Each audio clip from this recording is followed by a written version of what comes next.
right, I think we'll go ahead and start. It's 10 o'clock. If you would tell everybody in the hallway to kind of quiet down a little bit and get started. All right.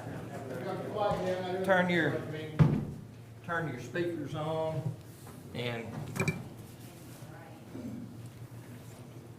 Kermit's not here. All right, we're going to go ahead and call the meeting to order now. This is the regular session of the Angelina County Commissioners Court. It is 10 a.m. on Tuesday, May the 26th, and it is at the Angelina County Courthouse Annex. I'd like the record to reflect that all of the members of the court are present except for Kermit Kennedy. He had a medical thing that he had to do today. Everybody else is here. And as we call to welcome, let's go ahead and have our opening prayer by Dr. Jacob Fitzgerald, Emmons Baptist Church, Lufkin, Texas. Thank you. Good morning. Let's pray. Father, we come to you today and we thank you for the grace that you extend to us through your Son Jesus. Thank you for the privilege to be able to live in this country. Thank you for the men and women who have given their lives and who continue to serve on our behalf that we might enjoy the freedoms we have. We pray your watch care over them. Lord, thank you for how you are helping our community endure the COVID pandemic. Lord, continue to bless the first responders and those on the front lines as they see to the needs of our community. And Father, we pray you would lift this COVID-19 pandemic from the globe soon. We ask for your mercy. And Father, I pray for this court. I ask that you give them wisdom and discernment. May they keep the people's interests in mind, and may they be found faithful in your eyes. And we thank you for their duty and their service to our community. And Lord, we just thank you once again for your grace and mercy that we find in Jesus. We pray in his name. Amen. Amen. Thank you, Reverend. All right, now let's pledge allegiance to the flag and follow Commissioner Cheshire as we honor the U.S. flag. I pledge allegiance to the flag of the United States of America and to the republic for which it stands, one nation, under God, indivisible, with liberty and justice for all. And if you would, follow Commissioner Harrison as we honor the Texas flag. Honor the Texas flag. I pledge allegiance to thee, Texas, one state, under God, one and indivisible. Thank you. And be seated, please.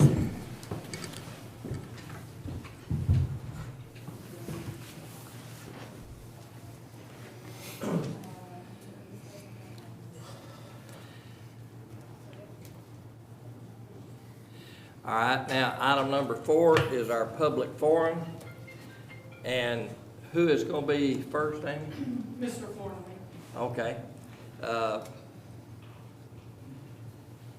Good morning. Good morning.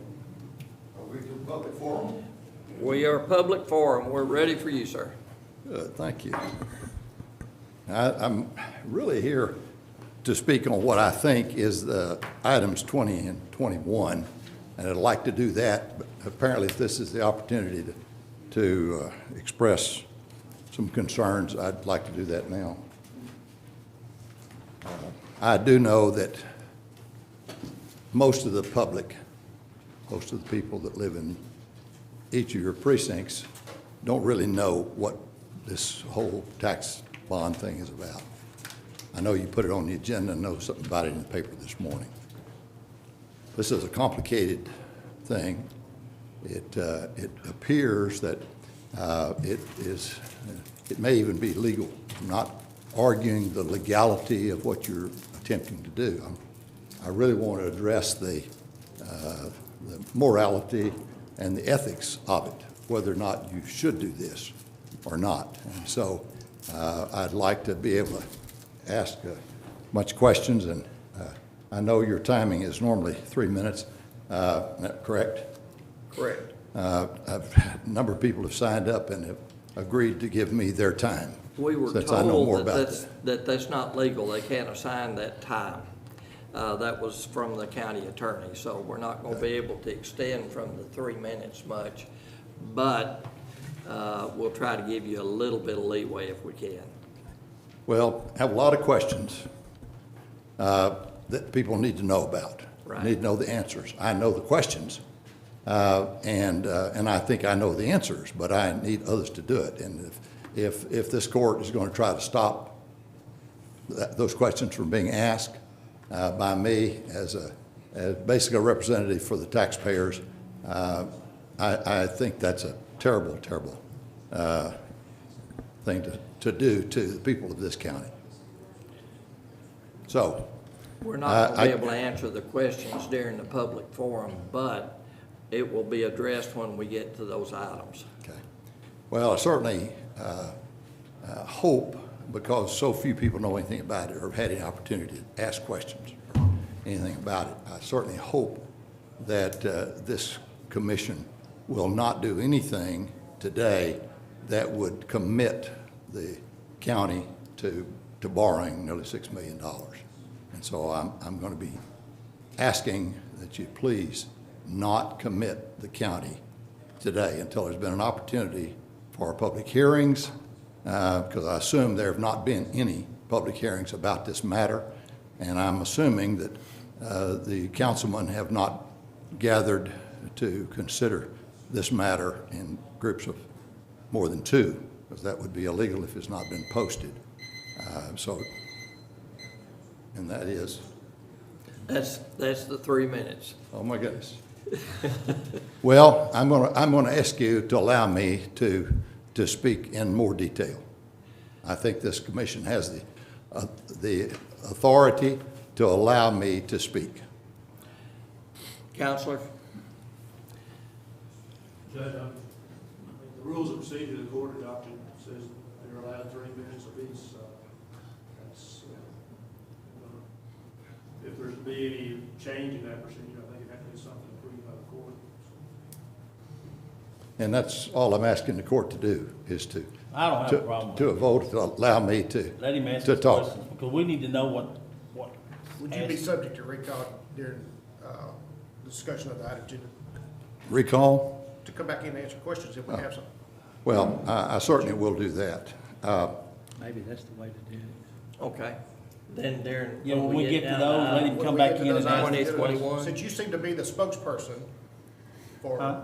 When we get down to those items. 2021, he needs to come in I and can call you ask back in questions. if I have a question. So we can Would you be answer. subject Is to that not, okay? Surely that's legal, huh? If you want to call somebody in on items 2021. Uh-huh.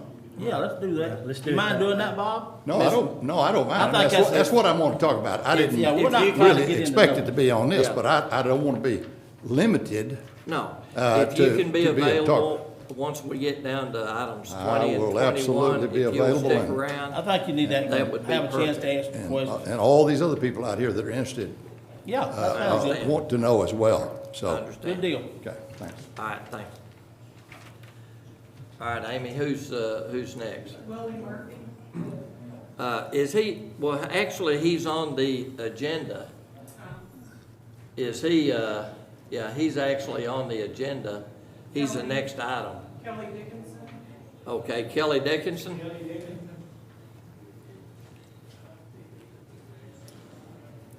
Morning, sir. You've got 3 minutes. Thank you. How's everybody doing? If you would, give your name for the record. Kelly Dickinson. Correct. Thank you. So I just had really one question. You answered it before. Who asked to put this on the agenda? And it was Mr. Harrison, correct? Correct. Am I out of line doing that or no? No. Okay. You're All right. right. I don't fine. want to get outside the boundaries. All Yeah, right. I understand. All right. And then ultimately, my question would be, who's going to pay for it and how? And then I also wanted to ask, what is the plan to recover from this shortfall that this county has experienced in the past couple of months, especially with regards to revenue? Is there a recovery plan in place, or is there one being worked on? Is there a possibility of budget cuts to make everything add up, to balance the budget? Or is there anyone, has anyone talked about possibly getting a grant writer to maybe help the feds cover some of the loss? That's really all of my questions, and I appreciate your time. Thank you. Thanks, sir. Thank you. All right, Amy. Curtis Gresham.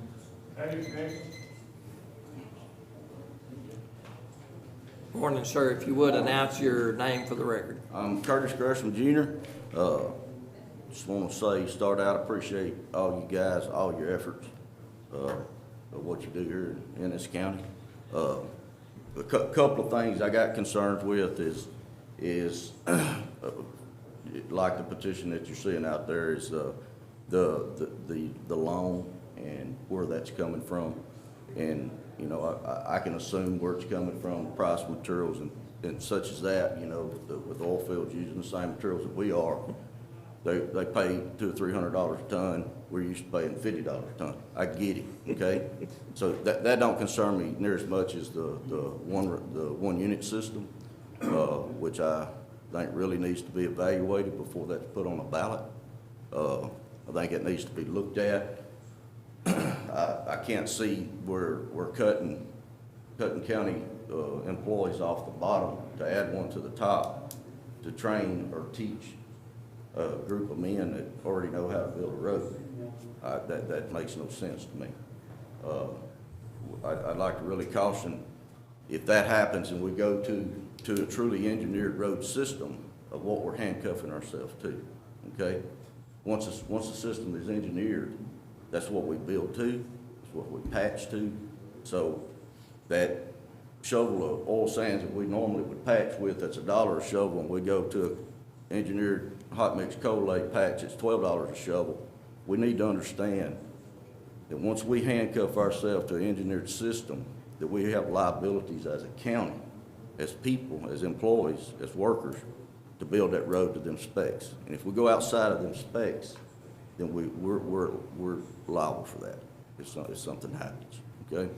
So I really want to just caution you guys, don't do the job of the Commissioner's Court. Don't fall under this peer pressure. Just because it's a change doesn't mean it's the right change, okay? If we need more money, which we do, if we need more budget, we can build the roads the way they need to be built. I got faith in everybody sitting in this room. We start putting our precincts in the voice of one person, we lose our voice, okay? That Commissioner's Court eventually will fade away. And I think that could be devastating for this county if that happens. Appreciate your time. Thank you. Thank you, sir. Thank you, Mr. Gresham. Aaron Smith. Aaron Smith.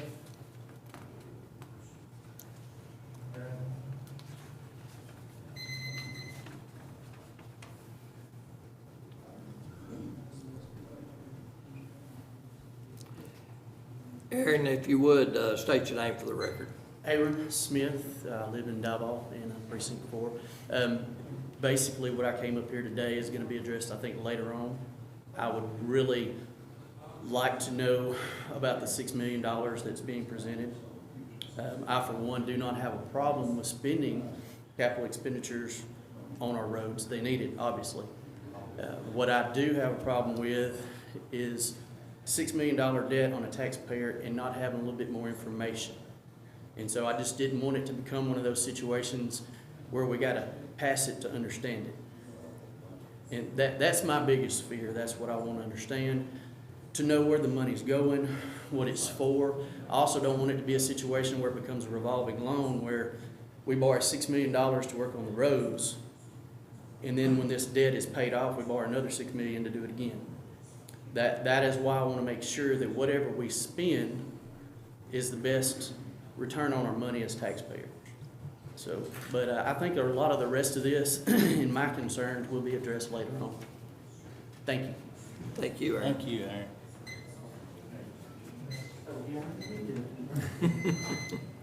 Linda Pryor. Linda Pryor. Pryor. Pryor.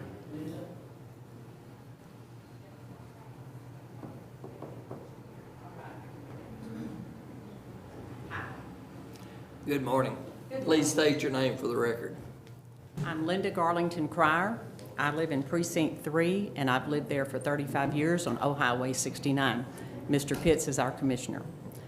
I want to know more about the unit road system. I live on a county road that I know is a problem, has been a problem for all the years that we've lived there. But I just want to know if there's a better way to fix this. But I'm also concerned about just what Mr. Smith just said about taking $6 million. I mean, I'm looking right now at what the list is for Precinct 3, and I don't see Old Highway 69 on here at all.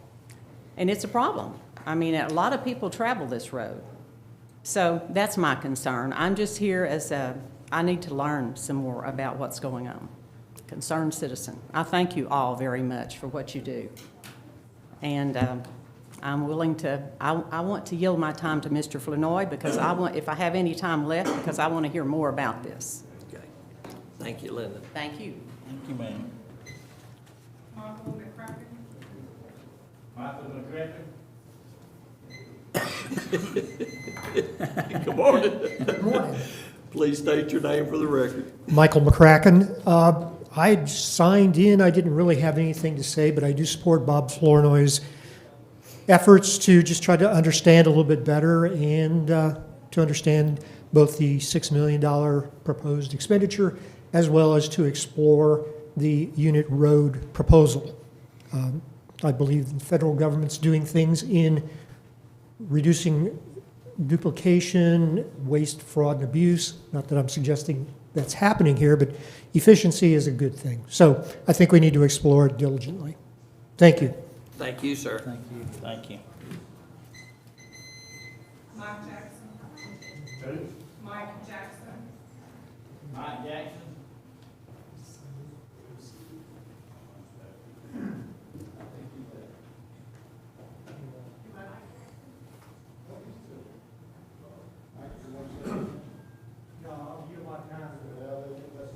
Judge, do our forms require the speakers to designate which item they want to speak on? Yes. They can. It says that it's mandatory, but no one filled it out, or they haven't. Did they fill out, I'm not sure they knew the number, 2021? No, like Mr. Jackson, he just put funding of county road maintenance. They just put different things. They didn't Good put morning, it sir. out. Morning. If you would, state your name for the record. My name is Mike Jackson, live in Precinct 1. I am curious as to the reasoning behind the proposal for a $6 million loan, as it's been explained to me, for county road maintenance after the voters in the county declined a bond issue for $2 million. I'll yield the balance of my time to Bob Flournoy. Thank you. Okay, thank you, sir. Donna Crater. Morning, Donna. I'm Donna Crater. I've lived here for 50 years, and this is the first time I've ever come to this court, but I am riled up. I am appalled that y'all are thinking about putting more taxes on Angelina County residents. I live in Precinct 3. Fuller Springs Road is horrible. I can't even dodge the potholes. I can't straddle them. I can't go more than 10 miles an hour without risking damage to my automobile. I just think it's wrong for you to think about more tax burden for our citizens. There's got to be some other way to do these things. You know, I'm very upset with it, and I would like y'all to really rethink it and not put more burden on our citizens. Thank you. Thank you, Donna. Bobby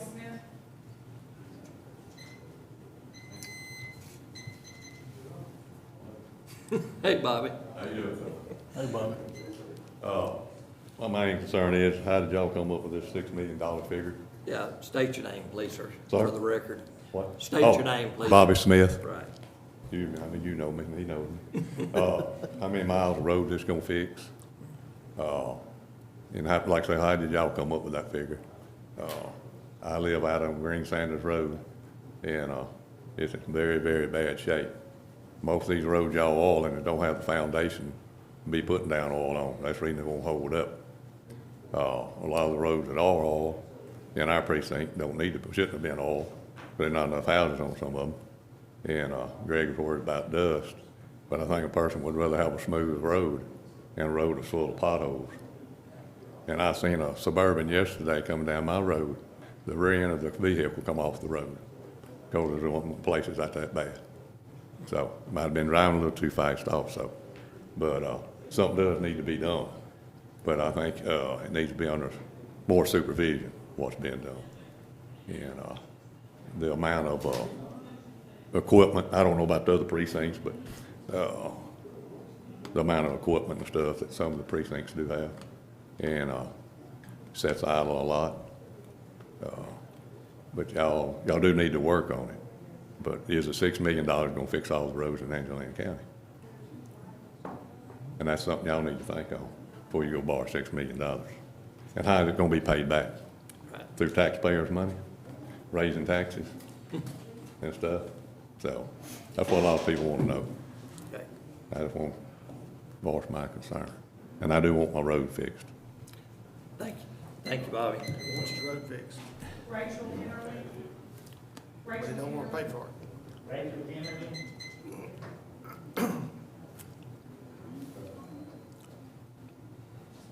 Morning, Rachel. Please state your name for the record, please. Rachel Kennerly. Have y'all ever heard of the Streisand effect? It's a few years ago, well, I don't know how long ago, Barbara Streisand tried to get people to quit taking pictures of her house. Well, what that resulted in is that more people took pictures of her house. And that's kind of the reason I'm here this morning, because I was watching the live stream a few weeks ago when Mr. Flournoy came and presented or asked if the unit road system could be put on the ballot without us having to collect 2,800 signatures in the middle of a pandemic. And I was really very taken aback by the response of our public servants in response to this request, which seemed pretty reasonable considering we were on lockdown at that time. And so, I'm here today because of that, and I wanted to, I'm very disappointed, because one of the excuses was that we didn't want to waste money on putting the unit road system on the ballot. But aren't y'all considering taking out a $6 million loan? So my question is, did the concern for our money, was that real, or was that just an excuse not to put this on the ballot? Like I said, I was flabbergasted when I watched it, and that made me I never knew what the unit road system was, and that made me reach out to Mr. Flournoy and ask more about it, and I'm trying to learn more about it. And I think that the citizens of this county should have an option. If they want the unit road system, let them vote on it, But I'm in the midst of collecting signatures right now, and I certainly hope that we can get to the 2,800. But it's a waste. It's something that we could have avoided. We could have used our time and efforts to something more productive than having to go door to door and collect signatures. And I'm against this $6 million loan. We're in the midst of an unprecedented time in our county. I don't know what the effect has been on the county's resources. I know like New York State has seen like a 60% drop in their sales tax revenue. We haven't been affected as badly as they have, but I do know that there are small business owners who have had their businesses shut down by the county, by the state, and they were out of work for 2 months. And so to then turn around and say, hey, we're going to borrow some money, which is going to pass, it's going to pass on to us. Those costs are going to pass on to us. I think it's a poor idea to borrow $6 million. We're in the midst of a pandemic. I'm not borrowing any money myself, personally, in the midst of this time. And so I would ask that y'all be as conscientious about our funding as you are as your home funding. Thank you very much. Thank you. Thank you. Aaron Smith, no, I'm sorry, Jill Brewer. Jill Brewer. Yes, sir. Jill. I'm gonna go home and watch the rest. Jill.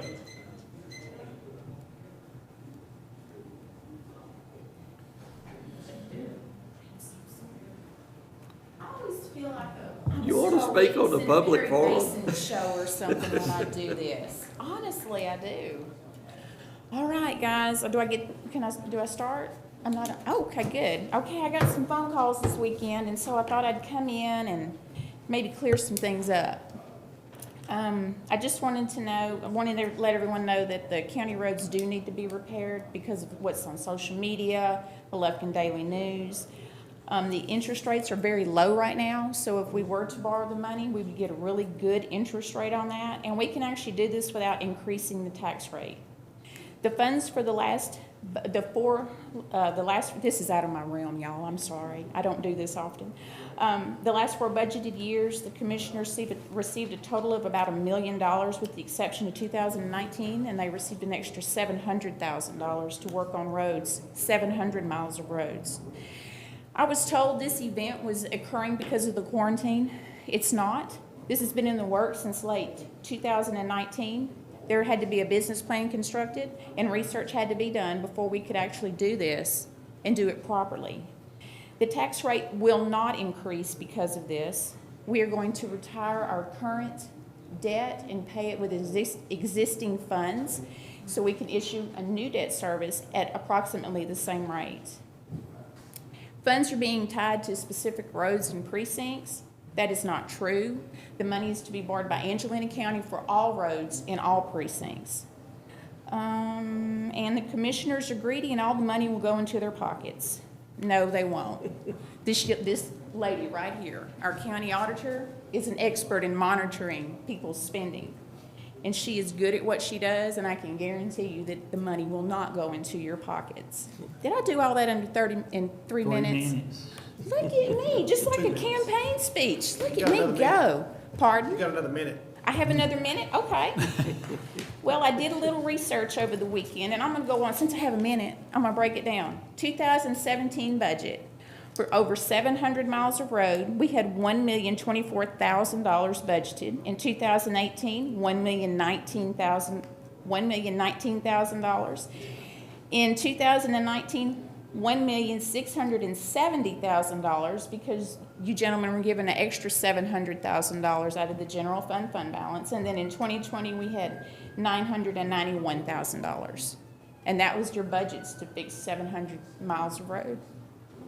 I'm not going to cry. I need a drink of water. It was sad, though. That is kind of sad.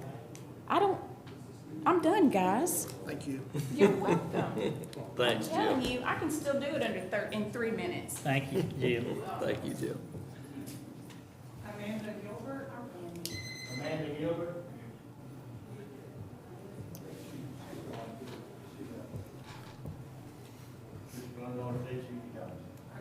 That's all of the forms except for the ones that say they did their time for this. Okay, all right. All right, at this time, we will close the public forum and move on to item number 5, discussion action on minutes for May 12th, 2020 Commissioners Court. Gentlemen, Motion to approve. Second. we have a motion and a second. Any further discussion?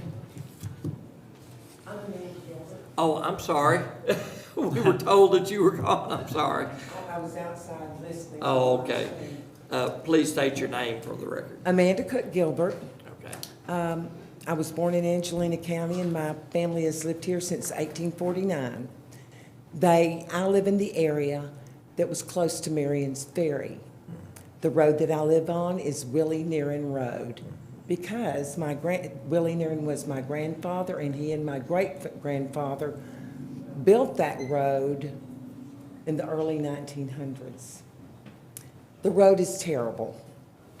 The original bridge that was there was built by my great-grandfather, and it did not collapse until, I think, the 1990s. It was there for a long time. Billy Creek runs underneath it. They call it Billy Creek, but that's not really the proper name. My daughter lives down the road from where I live to where our old home place was. And she was, coming up the hill, and her car went into a ditch because of the road. She had 3 children in the car with her. It is a wonder that she was not killed. Also, I had called a few months ago about a tree that is close where my cousin Paul Jr. lived before he died. And there is a tree that did finally collapse on the road, and they had to take it off. There is one right next to it that is getting ready to collapse, and nothing has been done. I'm a nurse by profession, and I think that sometimes we have to look at things from a different perspective, and I'm open to something that works and gets done. And if a unit road system will work for us, and if it's efficient, and if it helps with the budget, and I think it probably would, because it would cut down on the amount of equipment and where it's stored, then I think it needs to be considered.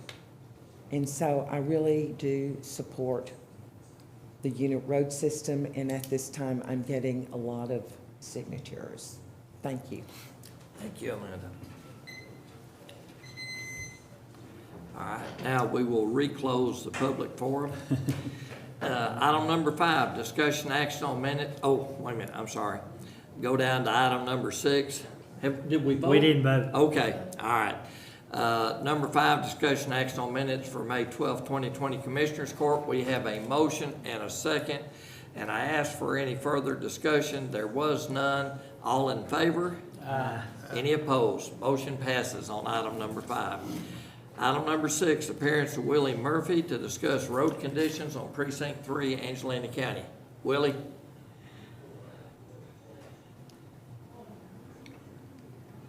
My day in the Bible, ain't it?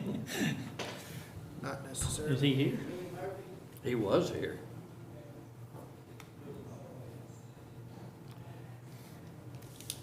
Morning, sir. Please state your name for the record. I'm Willie Murphy. First of all, I want to say, Judge, nice to be here with you. Mr. Pitts, I don't know you, Mr. Chelsire and Mr. Harrison. I don't know any ladies and gentlemen here.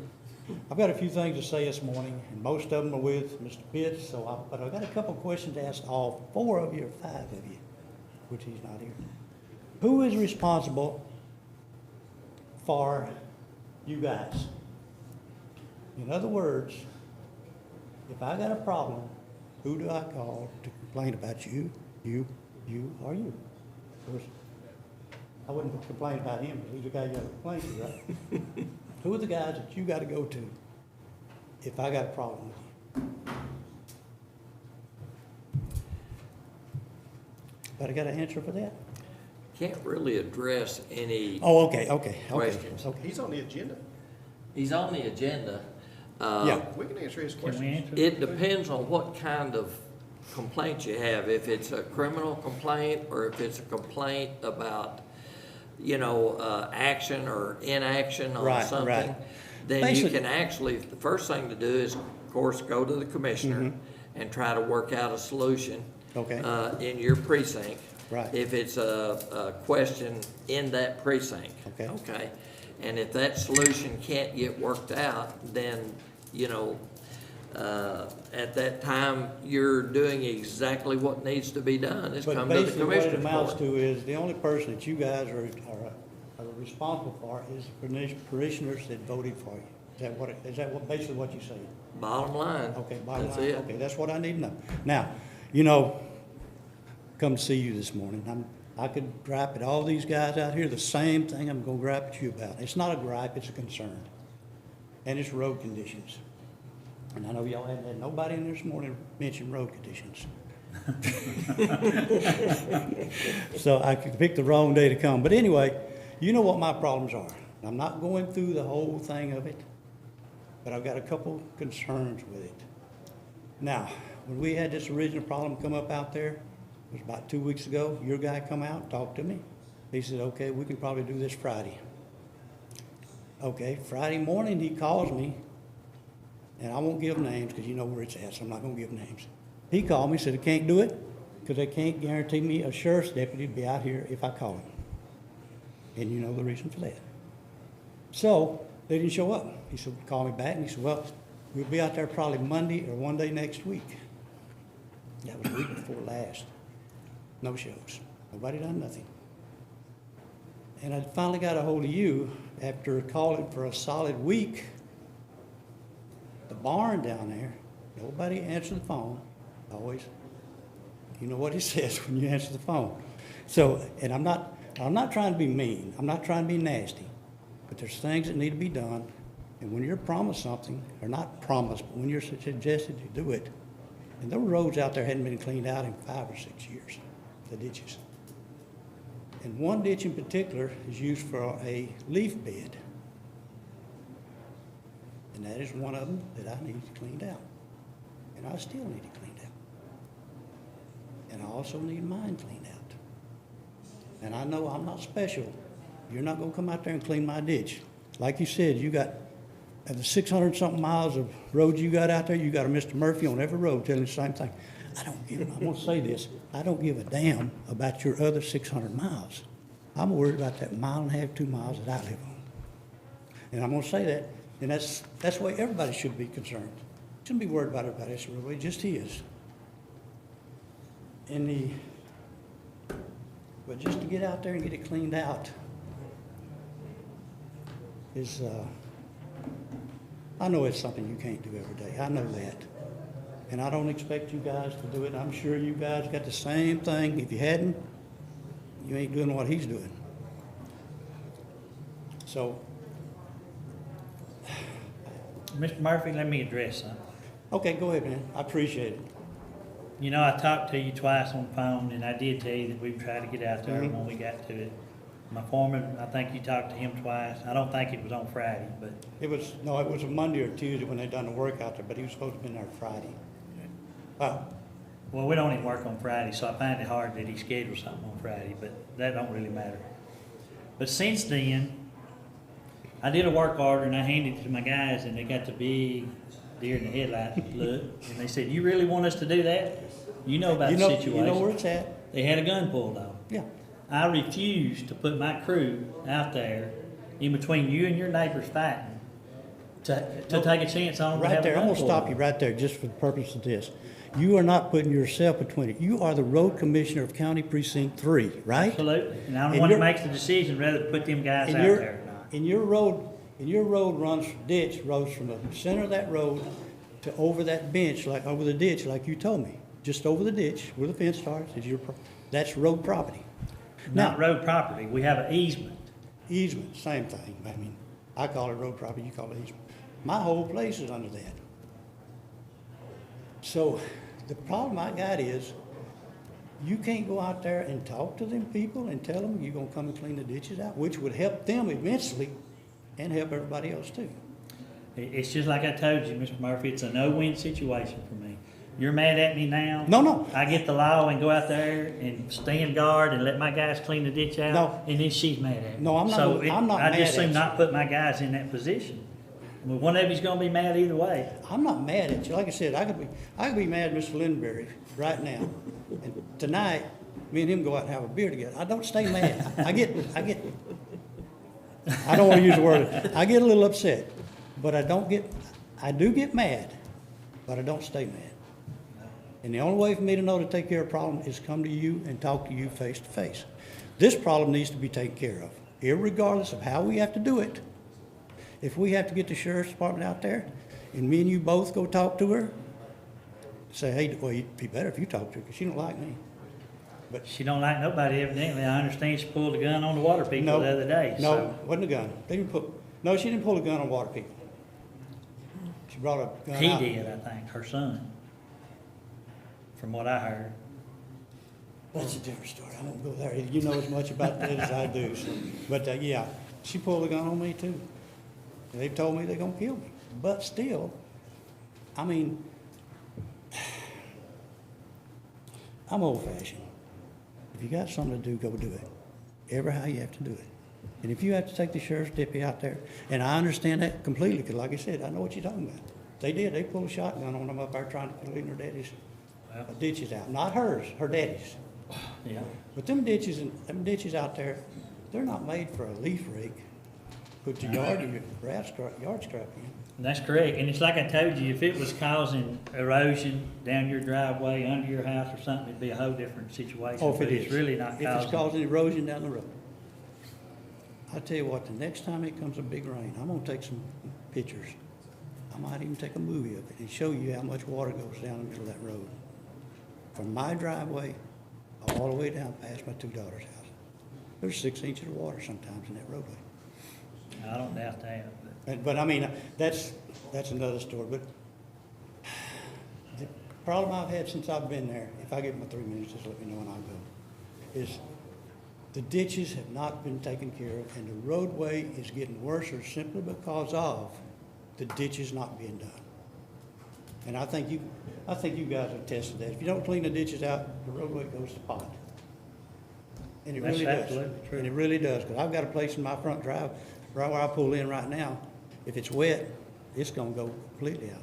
There's about 8 or 10 foot place there that's just gone. But, and like I said, this is mostly, and like I said, I'm sure you guys get it too. I don't know where Mr. Kennerly's at, I don't know him, but you guys get it. And I drove on Don's road last week. Y'all should go out and clean his up, even though you ain't supposed to. He got a bad driveway out there, but you can't even drive up and down it. But I would appreciate if you would see if you could do something. Would you like to come drive my driveway? Well, I mean, I tried to get them guys to work for him, do mine for years. They won't do it. So.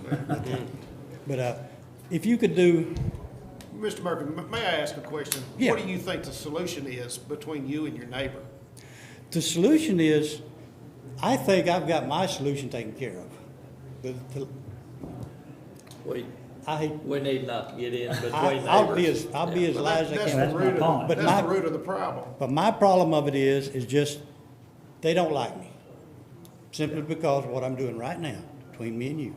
If I got a problem, I go talk to you. I don't care. You can ask Don. But that's the way to take care of a problem. To take care of this problem, I think if you would go out and explain to her that her land, her property is not from the middle of that road all the way to her house. There is an easement, a road easement, from the middle of that road so far over to her fence, and you need to get out there and clean the ditches out just to clean them out and get them squared away. I think if she understood that, but she thinks when they have it surveyed, the survey's in the middle of our road, the middle of that road, runs from there over to her property. And technically speaking, that is her property. right. But She's probably paying taxes on it. yeah, she is. But technically speaking, I'm gonna put a roadway, if I put a roadblock up, this is one way to look at it. If I put a roadblock up on my road right there, where you go to turn, the corner of my place there, down to the end of my place, which is on the other end of the road down past them 2 houses, if I put roadblocks up there, am I illegal? It's my property, I'm paying taxes on it. Right. And y'all had this out, I forgot which one of y'all had that problem. Yeah, Mr. Chestnut, yeah. But, I mean, I don't know, I think I might be wrong, but if you come out there and just talk to her and tell her what you'd like to do, and what got this all started was I scratched leaves out of the ditch to try to check for a water leak. That's where all this, I got 2 criminal no trespasses. Okay, great. But anyway, so and I agree with you, it is a problem, but I think that you could take care of part of it. I mean, just someday, I'll call the sheriff's department and tell them there's a problem out there, so they'll follow you out there if you want to. But that's facetious saying that. I shouldn't say that about her. She is really not. No, I won't say that. She is that bad too. She's just a person that thinks everybody's taking advantage of her. Well, it sounds like we're not gonna solve the problem Well, today. But I think that we've had plenty of discussion as to exactly where the problem is. Yeah. But I think, and just to finish up, I think if you went out there and just say, hey, I'd like to talk to you, you might understand where it's at, and it might not be worth fixing. But you would know where it is or isn't. So, but on mine, you need to come clean my ditches out, period. Sooner or later. If you do that, you need to go right up the road and clean them out too. It's only right there in front of her place. You don't have to worry about our old man's house, because I wouldn't want you digging in his yard and it's nice and pretty. So, we want you to do it. Okay, I thank you guys, appreciate you. Thank you, Mr. Murphy. Okay. Thank you all later. Appreciate Thank you it. for listening to me. Thank you. All right, item number 7, appearance of Ben Bartlett, Baggett and Shands Insurance Company to request Commissioners Court approval for the renewal of the liability insurance policy for the Angelina County Airport.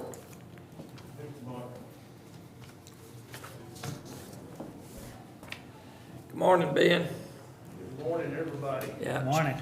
State your name for the record, please, sir. Ben Bartlett with Bartlett Baggett Shands Insurance Agency. Hi, buddy. Thank you. How you doing, buddy? Thank you, sir.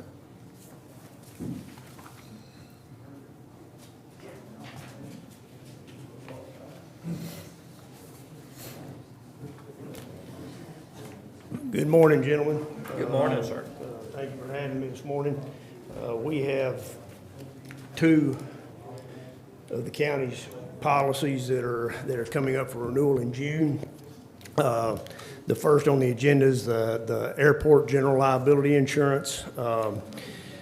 As with all insurance markets, but the aircraft and aviation insurance markets really started a little bit sooner, but it's been tightened up dramatically. But again, we've submitted 15 plus aviation markets, which basically represents all those that are available to independent agents. Old Republic offered renewal at a 5% increase. Unfortunately, no one likes to see increase, but we did this year actually get a competing proposal, but it was a good $8,000 more than Old Republic. So, and I gave you some information there on it, but my recommendation is to renew with Old Republic. They have stuck with us through thick and thin, and the premium has obviously gone up, but it's been very moderate relative to much of what I see. And they have taken care of us in the past Yes. when issues come up. Yes, they've been very responsive. So Is this something the judges need to sign? there is a terrorism election This is on the rejection terrorism. form, which does require signature, but that's the only form. I make a motion To approve. to approve the judge's signature on whatever you need to sign. All right. Second. All right, we have a motion and a second on item number 7. Any further discussion? All in favor? Aye. Any opposed? Motion passes. All right, item number 8, appearance of Ben Bartlett, Baggett and Shands Insurance Company to request Commissioners Court approval for the renewal of the Angelina County Commercial Crime Bond, employee theft, theft of money and securities inside and outside a 3-year term. Ben? Ben Bartlett with Bartlett Baggett and Shands again, stating for the record. And I am being, in respect to y'all's time, I'm being probably overly brief, but if you guys do have questions, please ask. Oh, yeah, we will. Okay, all right. And I call it the blanket bond, but it's actually a crime bond. It covers basically employee, theft by employees. And that's theft of money and securities, principally, and during the preceding calendar year, we actually added the theft of money and securities inside and outside premises. That's actually not limited to an employee. That's a courier bringing tax money from one of the JP offices to this building and gets knocked in the head and funds stolen. That's what that covers. Good news is the trend in the county's bond premium continues to go down, and it went down this year from last year. Not a whole lot, but I still like to see the trend go in that direction. Everything else is going the other way.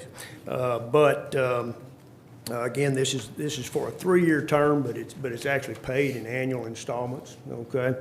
But the annual premium is $38.98 for this year, and then $38.97 for the consecutive 2 years. Total premium is $11,992. But anyway, my recommendation here too, to renew with Zurich, the commercial crime bond for Angelina County. Motion to approve, authorize judge to sign. Second. All right, we have a motion and a second authorizing the judge to sign on item number 8. Any further discussion? All in favor? Aye. Any opposed? Motion passes. Thank you, Ben. Thank you, gentlemen. Put your mask back on. I am. I'm gonna be respectful. Try not to cough on anybody. You look better that way. Told me that. All right, we're moving on to item number 9, appearance of Michael G. Parker, Everett Griffith Jr. and Associates, to discuss and request approval of the final plat of the Sun and Fun, lot number 20, 21, 22, revised in precinct 4. Sound like somebody's gonna have some fun. I can't take these off. All right, thank you.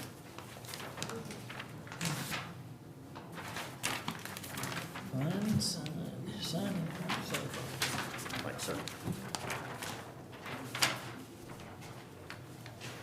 I thought we left in industries. Airstream Harbor. Down at the end, you go Airstream Harbor to the left, Sun Funds to the right. That's water frontage. Good morning. Good morning, please, Morning, sir. sir. Just one of them little simple kind. Oh, yeah, Y'all need state, some state simple. your name Y'all for the need some record if you simple. would. Michael, This is, please state your name. for oh, the record. Michael G. Parker.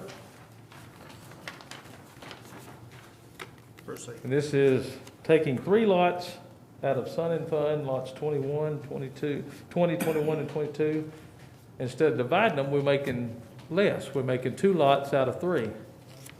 And 2 equal lots down on these 2 people that are buying. So instead of having to divide a lot, they've combined them to make 2 lots out of 3. And I did finally get a hold of Commissioner Cheshire and talk to him about it. But just, I'll answer any questions, no new roads. I have no problem with this, survey, this new plat. I know the properties, there's water frontage, no issues, recommend court approve. Motion to approve. All right, we have a motion and a second on the floor. Any further discussion? All in favor? Aye. Any opposed? Motion Thank passes. y'all. Thank you, Michael. Sally's got them. All right, thank you, sir. Item number 10, appearance of Ricky Connor, Emergency Management Coordinator, to discuss and request approval to apply for the CARES Act funding grant. Is Ricky here? Yep. Oh, okay. Morning, sir. Please state your name for the record. Ricky Connor. Basically, this is just a formality for us as a county to go out for the CARES grant. Got a lot of invoices already, but just need to get the process started. Motion approved. Second. All right, we have a motion and a second on the floor to apply for the grant. Any further discussion? All in favor? Aye. Any opposed? Motion passes. Thank Thank you, you. Ricky. All right, item number 11, appearance of Jill Brewer, County Treasurer, to present, request approval of the monthly treasurer's report for the month ending April 2020.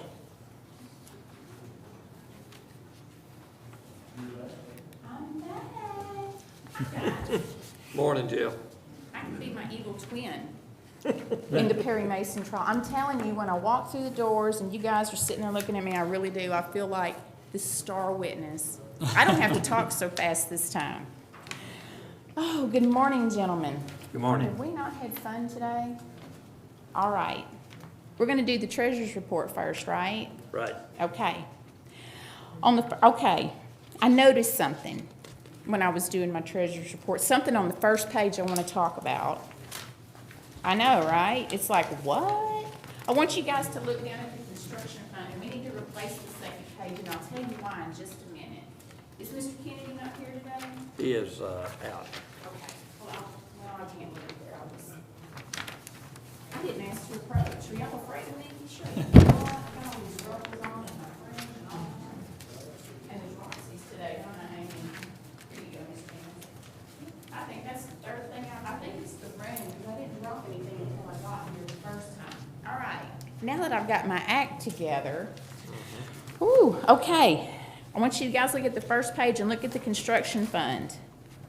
I noticed this when I was doing the March. Actually, I didn't notice it. That's not true. I noticed it when I was doing the April one, but it didn't show up until March. I just want everyone to know that that fund has been in a deficit for a long time. And it was because some people owed us some money. And our county auditor worked really hard on that. She got that cleared up. So I wanted to give her a pat on the back for that because I was kind of tired of looking at that big old deficit there. It was $144,000 when you took office. I think it was, I know it was quite a bit. She had to track it down and figure out who owed it to us. And I just, when somebody does a good job, I just like to tell them. I like to tell everybody. So I wanted to let you gentlemen know that she had done that. I think the county judge may have helped her out a little bit too, getting some money from the chamber. All right. Okay, now we're going to move on to our favorite page. That's the second page. I handed you a new second sheet because when I was doing my treasurer's report, I had originally put that the interest rate for First Bank of Wichita was 0.67 because I thought, in my mind, when I did that, I thought that makes total sense because all these other interest rates are really low, and that makes total sense. And then I looked again, I was reviewing after I'd already turned all this stuff into Sally, and I was reviewing, and then I went back and I thought, well, no, that can't be right. So I went back and looked at my email, and sure enough, she gave us 0.97. So the lady, Miss Karen, at First, what is it? Help me, Bobby. I can't do it. First Wichita. National Bank. First National Bank of Wichita. Thank you. I knew you would know. Yes, they have done a fantastic job for us. And that's something else I wanted to say. She's done a great job. She's given us above and beyond the rate. UBank was giving us, and we invested right at the very end of the month in April, and they gave us 0.65, which they're still giving us 0.65. And our current investment pools are giving us 0.28.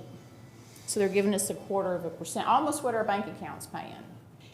So if it wasn't for these two investment accounts, our sweep accounts, that we would have some really bad interest. And of course, we have our CDs also, and we had one mature last week, and we're going to work on seeing if we can reinvest that into something else.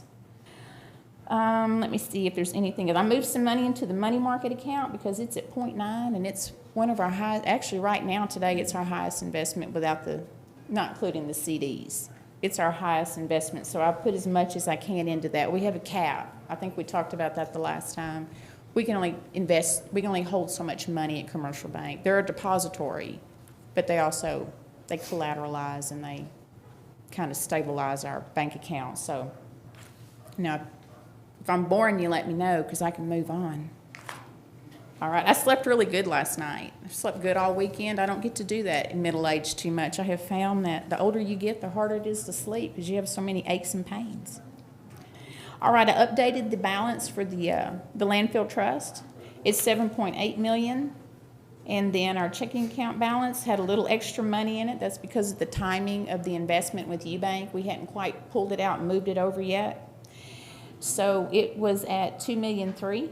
Sales tax is down a little bit from last year, and I promised you I would have the number, and I so lied to you because I don't have it. But for the month of April, it was a little low. It was $448,000, and that would represent the month of February. Okay.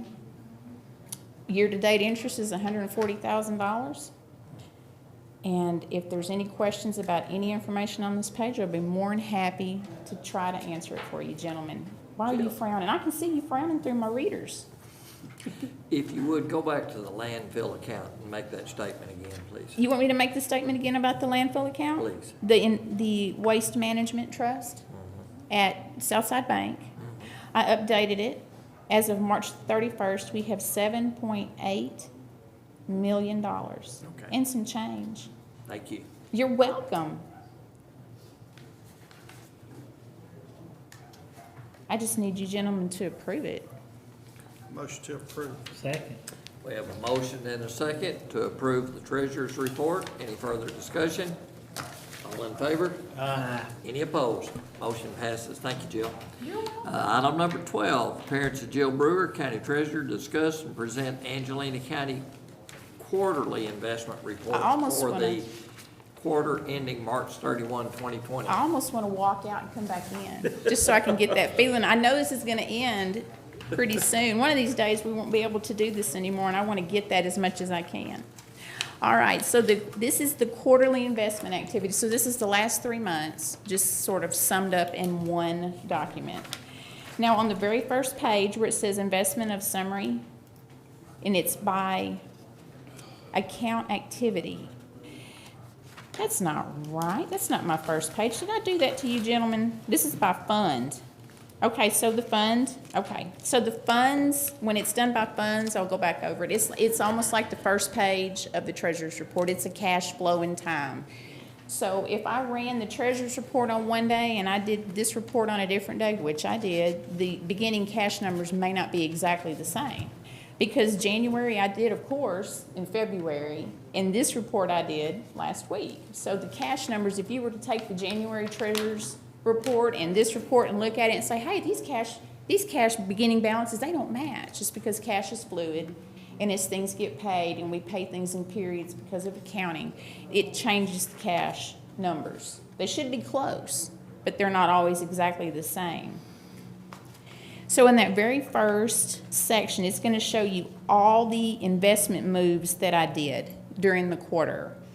So we can look at it here with all the cash, with all the cash flow statements with the funds, or we can go straight to the investment page, which might be a little easier to look at since it's all on one page, and it's in a little bigger font for me. So I can't see. I mean, that's the way it is. I'm good with going to the last page. You're all in favor of going to this? Okay. You're all in favor of going to this page where it says, Yes. okay, we can do that. By investment company, it's about the fourth sheet back. Is everybody there? This is where you can really see where we moved some money. I did a lot of this moving in March because of the economic situation we were in. I was concerned about the investment rates that we would have, what they would do, because they'd already started falling overnight. Third week of March, we were at 1.5. By the end of the week, we were at 0.5. We'd lost a full percent. We'd lost 1% in just a week. So I was concerned, and I moved our money to First Bank National. I can't even say it. First National. I need an acronym for that place. First National Bank of Wichita. Yes. And I moved most of our money there, and I'm just right now kind of spending our investment pools down until they get low, and then I'll have to start pulling from where we're making our interest, but that's the nature of the beast, okay? I moved 11.5 out. I put 11 million into First National Bank of Wichita. I moved some, our funds management, I moved those into, what the heck did I move? Oh, I moved those into CDs. We're getting a good interest rate on those. But the market's still not quite where we want it, so we've had one mature last week, and I don't know what I'm going to do with it yet, so I'm still doing a little research on that. And that's basically all the things I've done, and I moved some money into the money market account, and then in May, this month, I've moved more, just because we're getting a better interest rate there. Now, if you'll go to the very next page, we have our CD breakdown, and I promised you that we would do this. This would be the only time you ever have to look at it. So this is our CD schedule, and all those, we did 6 CDs at $200,000 apiece with Financial Northwest. Man, I can't say anybody's name today, can I? Financial Northeastern. That is the name of the company that we invested with our CDs. And they have various maturity rates, which I've put on here on this list for you. So as you see, we had one mature last week, so we're going to try to do something with it. I don't know that we'll be able to come up with 1.6%, but we're going to do the best we can do with what we have out there on the market. And as they become mature, we'll either reinvest them or we'll move them to our cash sweep accounts, whichever one I can get the most for. And that's our CD schedule that I had promised you. And then I also have out to the side where the money came from. So some of it came from the tobacco settlement money, and some of them came from our general funds at DWS. Because the interest rate was only at 1.44 when I invested this. It's now at, well, it was at 1.33 the last time I could check, so. Anyway, then we have, we have our detail for Southside. And it just is a list of our assets and where they are. And we have an updated number for that, which actually does reflect the same number that I have on the treasurer's report. Because that's where I can't actually update my treasurer's report number until I do my investment report, because the worksheet is on the investment report, and I only get this report quarterly. We like to give Mr. Ernest King some time to work his magic before we report on him. So anyway, it actually does match. I say that like I'm surprised. I don't know why I did. This is where I got the number from. It's at $7,844,000. And it earned a pretty good interest rate overall. Overall for the quarter, it looks like it earned 0.967%, which is not too bad for everything that we have been going through the last few months.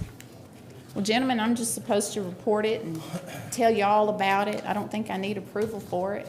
I've got a question. Yes, sir. On Wichita Falls, First National Bank, Wichita Falls, I noticed that they were reporting 0.97 interest rate, and that fell to 0.67. It did, on the treasurer's report. Yes, sir, it did. Right. It did fall. It had, yes, it fell. Well, when she bases what she gives, It's still better yes. than most of the others. Yes, But when yes. she made that deal, the contract with us, she said she would give us 3 to 4 basis points over what the pools were paying, and she's doubling. That's why when I initially gave you the treasurer's report, I had 6.7, because when I typed it in, I typed in 6.7. It made sense to me because everything else was so low. But then I got the statement and I was examining it to do my investment report, and I said, wait a minute, this says 9.7 on it. And so that's when I went back and looked at it closer and looked at the email she sent me, and in fact, she was paying us 9.7. So that's why I had earlier said that I wanted to give her credit where credit was. She was paying us far and above what we were earning in the pool. So she's doing everything she can to make sure that we are earning everything we can. And the overall average on the waste management, you said, is basically what interest rate? The average for the 3 months, oh, you want me to backtrack? Hold on, let me find it. It's all stapled together, Judge, so I know I can find it. It is, let me see, the average. Well, you had mentioned it's that it was 967, 0.967. It's about the middle of your page. It's broken down by investment company. It's about the middle of your page. Right, I've got it. Okay. Down there, I just didn't see the 967. Okay. I can make it a bigger font, but we'd have to use bigger paper. No, that's fine. Okay. Thank you. Is there any other questions? That'll get it. All right, gentlemen. Thank you, ma'am. Thank you, You're Jeff. welcome. All right. Moving on to item number 13, appearance of Nick Gardner, Angelina County Jail, to discuss and request approval to apply for the Bureau of Justice Assistance, BGA, Coronavirus Emergency Supplemental Funding Program Federal Grant. Good morning, guys. Morning. Judge, Commissioners. Morning. Morning. Thank you, sir. Hey, that gate was unlocked the other day. It was? Yeah, but we locked it back up when we left. Okay, thank you. We're here to present a grant for, Nick's gonna explain the details of it. I'll just let Nick tell you what it is. Good morning, Nick Gardner. I work at the Angelina County Jail. Morning. This is a grant that the federal government has put out, and in the packet that I've provided is several documents. One of them is a letter that I wrote to you guys explaining the grant. Another thing is the actual solicitation that they put out with the kind of the guidelines and rules for the grant. A third document is an FAQ, a frequently asked question, that you can if you have questions yourself, you can also refer to that and perhaps it'll answer it for you. The final thing is a copy of the allocation chart. Evidently, and I'm not sure how the entities were selected. I'm not sure if it was the federal government or even Texas that selected them. However, there is a chart in there and you can see that we are on that chart and how much we were allotted in this particular grant. And so what we're asking for today is permission to apply for this grant, to receive those funds, to recover and replenish some of our supplies that we've used, that were directly used for coronavirus, and then also to purchase new equipment and supplies that are for that purpose. And that's what we're here for, is asking permission to apply for this. The money is already allotted to us, and before you ask, there's no match, and you can draw down two different ways. You can either draw down in reimbursement form, or they give you the option they give you the advancement. You go ahead and take the money, you put it in an interest-bearing savings account, and then you use it as you need it. In the total amount of, I notice here, $58,008. Yes, sir. We'll draw the full amount and then, okay. That would be the idea, is go ahead and draw down the money and have it be placed in an interest-bearing savings account. I'm assuming the auditor would know a not great deal more than I do about that, and then use it as we need it. Use that money to purchase the items. Janice, any questions?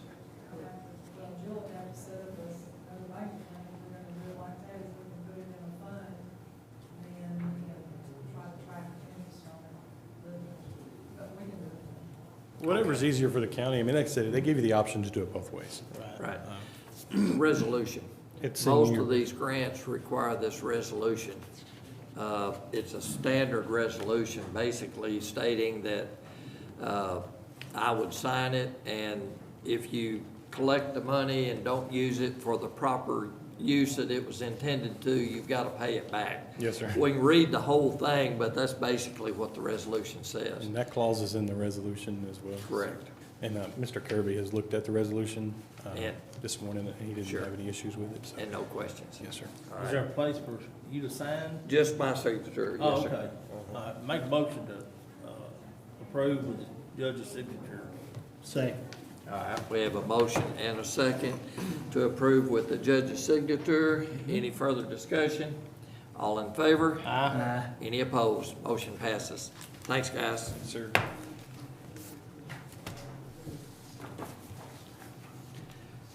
All right.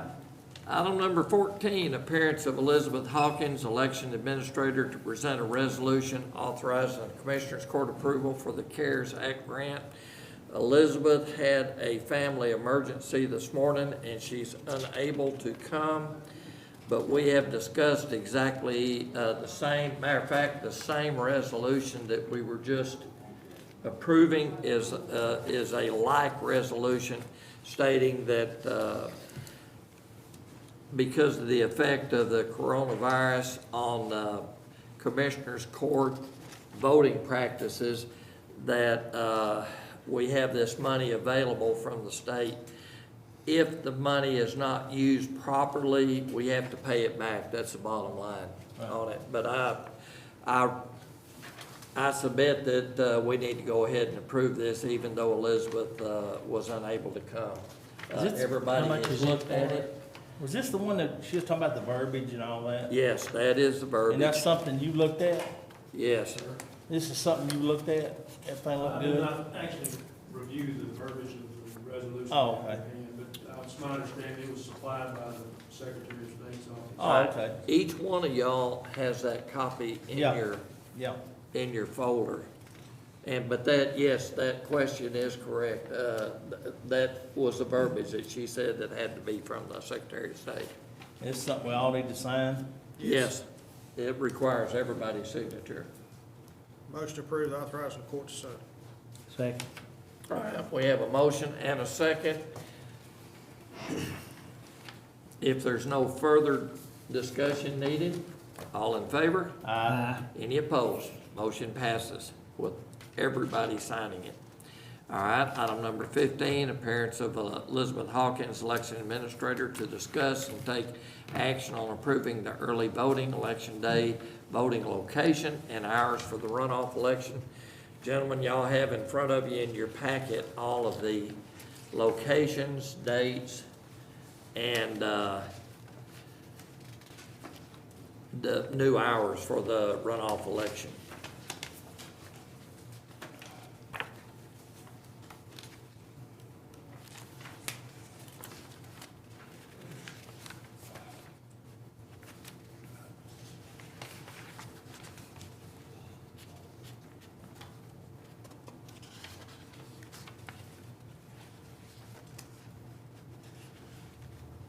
Motion to approve. All right, we have a motion and a second to approve. Any further discussion? All in favor? Any opposed? Motion passes. Thank you, John. All right, item number 16, appearance of Janet Castles, District Attorney, to discuss approving a budget for the pretrial intervention program fund. Good morning. Good morning, how are y'all? If you would, state your name for the record, please. My name is Janet Castles.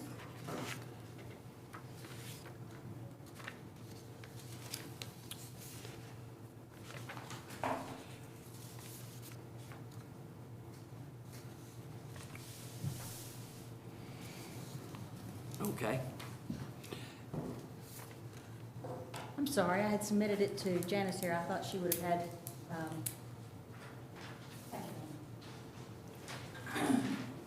so we have pretrial diversion funds that, we're looking to make use of, and, the email I sent you. That is the actual, budget for that fund. Okay, so, Is this it, Ms. Kessler? Is that it? no, that's not the one I'm trying to. Okay. I think I can go pretty closely by memory here, and I assume if it differs any, that we'll just go with what we were saying here. What I had proposed was that we have $15,000 of the pretrial diversion fund set aside for personnel. And then, we also had a section for office supplies and equipment. And I believe that we did raise that, no, we raised the capital outlay per your request a little bit. Okay. The 22,600 is what you. Yes, 22,600 for the office supplies and equipment. Miscellaneous, $5,000 was the budgeted amount, and capital outlay, we budgeted $10,000 for that. So four lines on that budget for the pretrial intervention program fund. Okay, what is a pretrial? Pretrial intervention is, pretrial diversion is a tool that prosecutors have to deal with certain cases where they allow the defendant to take advantage of supervision that is before the trial status of a case. And so what they do is, they get put on pretrial diversion for a particular time period. They have to answer to the probation officer. If they successfully complete the terms and conditions of their pretrial diversion, then that matter does not go forward in court. And so it's a useful tool to take, it's a useful tool to address certain kinds of issues or wrongs, particularly with young people, particularly with first-time offenders, with people who don't have much record. Felony conviction carries a lot of onus with it. There are a lot of things that you are not qualified for if you have a felony conviction. And so sometimes there are facts and circumstances which makes the behavior really maybe not rise up to the level of deserving of having the prosecution go forward. If somebody can get some supervision, get some accountability, and get themselves kind of straight. So it's something that prosecutors all over use both. Where does the money come from? Do they pay to be able to apply for this program? Where does this money come from for pretrial? When they participate in a pretrial diversion program, they typically pay a fee. These fees are what has gone into the fund. They also frequently will pay restitution fees if there's restitution owed, and there might be restitution owed in any number of different ways or places, depending on the accusation. And then they also were supervised by probation. So the probation department supervises people on pretrial diversion just like they do people that the judge or court has ordered on probation. Okay, cool. Yes, ma'am. To sort of give some background history here, we've been collecting these pretrial diversion diversion fees for several years, but none of the money's ever been spent. So it's been being recorded in the general fund as a liability account. Now, Ms. Castles wants to start using that money. In order for her to be able to use that money, she has to present a budget to the court and has to be approved by court. That's by statute. So what I have done is I have taken the money out of that liability account and I have set up a pretrial intervention program fund. That way, when the revenue is collected, the fees are collected, then it will go directly to revenue in that fund account. That way she knows what the money, how much money is in there, and that way she can present a budget. So as it is right now, when I set this fund up, I had to make a transfer, or I will, once all this is approved, but I'll make a transfer from the general liability account, or the general fund account, from that liability account, and put the money in this fund. So her budget now is in reality going to be a transfer from fund balance, because of the fact there's never been a fund. I'm moving the money from the liability account to setting up the fund in that pretrial diversion fund. So, whenever she's presenting her budget here, then I'll have to go in and set it up in the general fund, in the, Pre-trial diversion. well, I'll set it up, but it'll have to be into the fund itself, so I'll have to set the budget up for it. Okay. So her request has been to budget $15,000 for compensation and benefits, which I haven't broken down what makes up the $15,000, and then her office supplies, miscellaneous, and capital outlay. All right. Gentlemen? So we need a motion to create that fund, is what we actually need? You need to, no, you don't need a motion to create the fund. I can create the fund, that's no problem. You need a motion to accept approve the budget. To approve the budget changes. Counselor, the court just needs to approve a budget, so she can spend the money. Motion to approve. Second. All right, we have a motion and a second to approve the budget as presented. Any further discussion? All in favor? Aye. Any opposed? Motion passes. Thank you, ma'am. Do you have any further questions for the court? No, sir, I'm on your next item. All righty. All right, let's see, item number 17, discussion action on budget transfer from the district attorney from trial transcripts of $1,300 to rental lease equipment in the amount of $1,300. So I should have had this on here last time when I came and asked for you all to allow us to amend our lease agreement for Right. copiers, because our new section needed a copier. We have a lot of additional spots and employees. And we said at that time that we would be finding the money with our own budget, and this is what we propose, that the money be moved from our trial transcripts to the rental and lease equipment line so that we can cover the cost of that copier that you all agreed to allow us to amend and add to the lease. Motion to approve. Second. Is that the yearly amount, $1,300? I don't believe so, sir. I've tried to budget a figure that's a little over what we think is gonna be needed for the remainder of this year. Okay, so we're not 100% sure exactly what the amount's gonna be, but I'm that's, told that it's about $161 a month or $160 Okay. a month, and so, Gotcha. I actually think I probably have a little much in there because I was figuring from 2 months back and we needed the copier 2 weeks ago, and you know how that goes. But that should be more than enough to cover it for the rest of this year, based on the numbers that have been provided to me by county personnel. okay. We have a motion to approve. Do we have a Second. second? We have a second. Any further discussion? All in favor? Aye. Any opposed? Motion passes. Thank you. Thank you. All right, item number 18, discussion action on budget transfer from Road and Bridge 1, fund balance $25,000 to R&M equipment, $25,000. Motion to approve. Second. We have a motion and a second. Any further discussion? All in favor? Aye. Any opposed? Motion passes. Thank you, gentlemen. All right, item number 19, discussion action on budget transfer from Road and Bridge number 4. Transfer from fund balance of $200,000 to parts and shop of $25,000, culverts of $20,000 and capital outlay of $155,000. Motion to approve. Second. All right, we have a motion and a second. All right, are these figures correct? Yes, sir. Okay, all right. All right. Okay, any further discussion?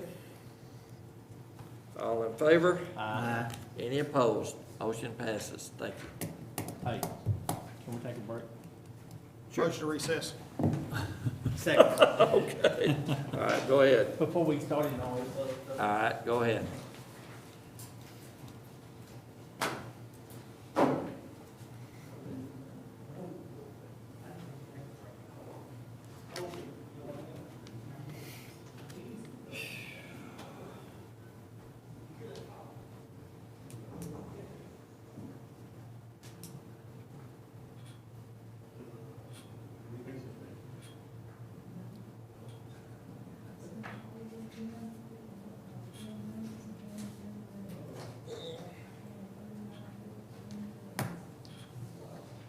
Judge, did you stop the recording or you want to keep some? Thought about it, I'm just letting it run. Just don't pick your nose.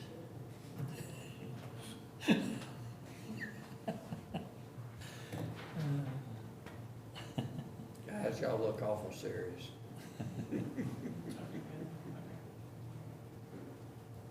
Look like we're awake. Oh, okay.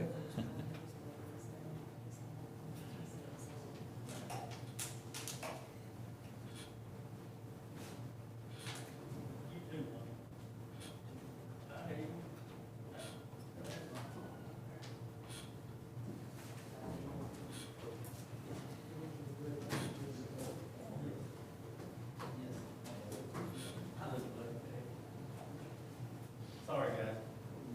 What's our? I think we're still missing one, so. That diabetes stuff will jump on you every once in a while. No problem. Anytime you need a break, just holler.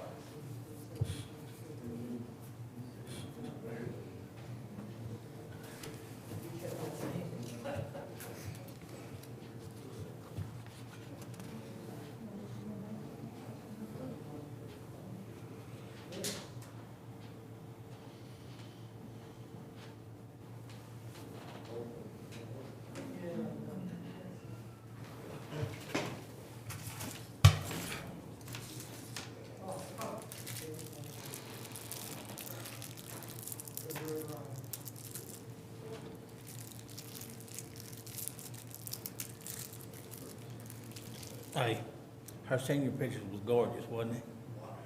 Your daughters, ain't that something? I know. I've been there. I know what you're talking about.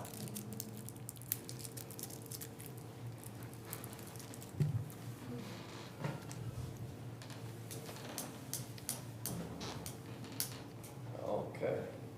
Oh, we're still.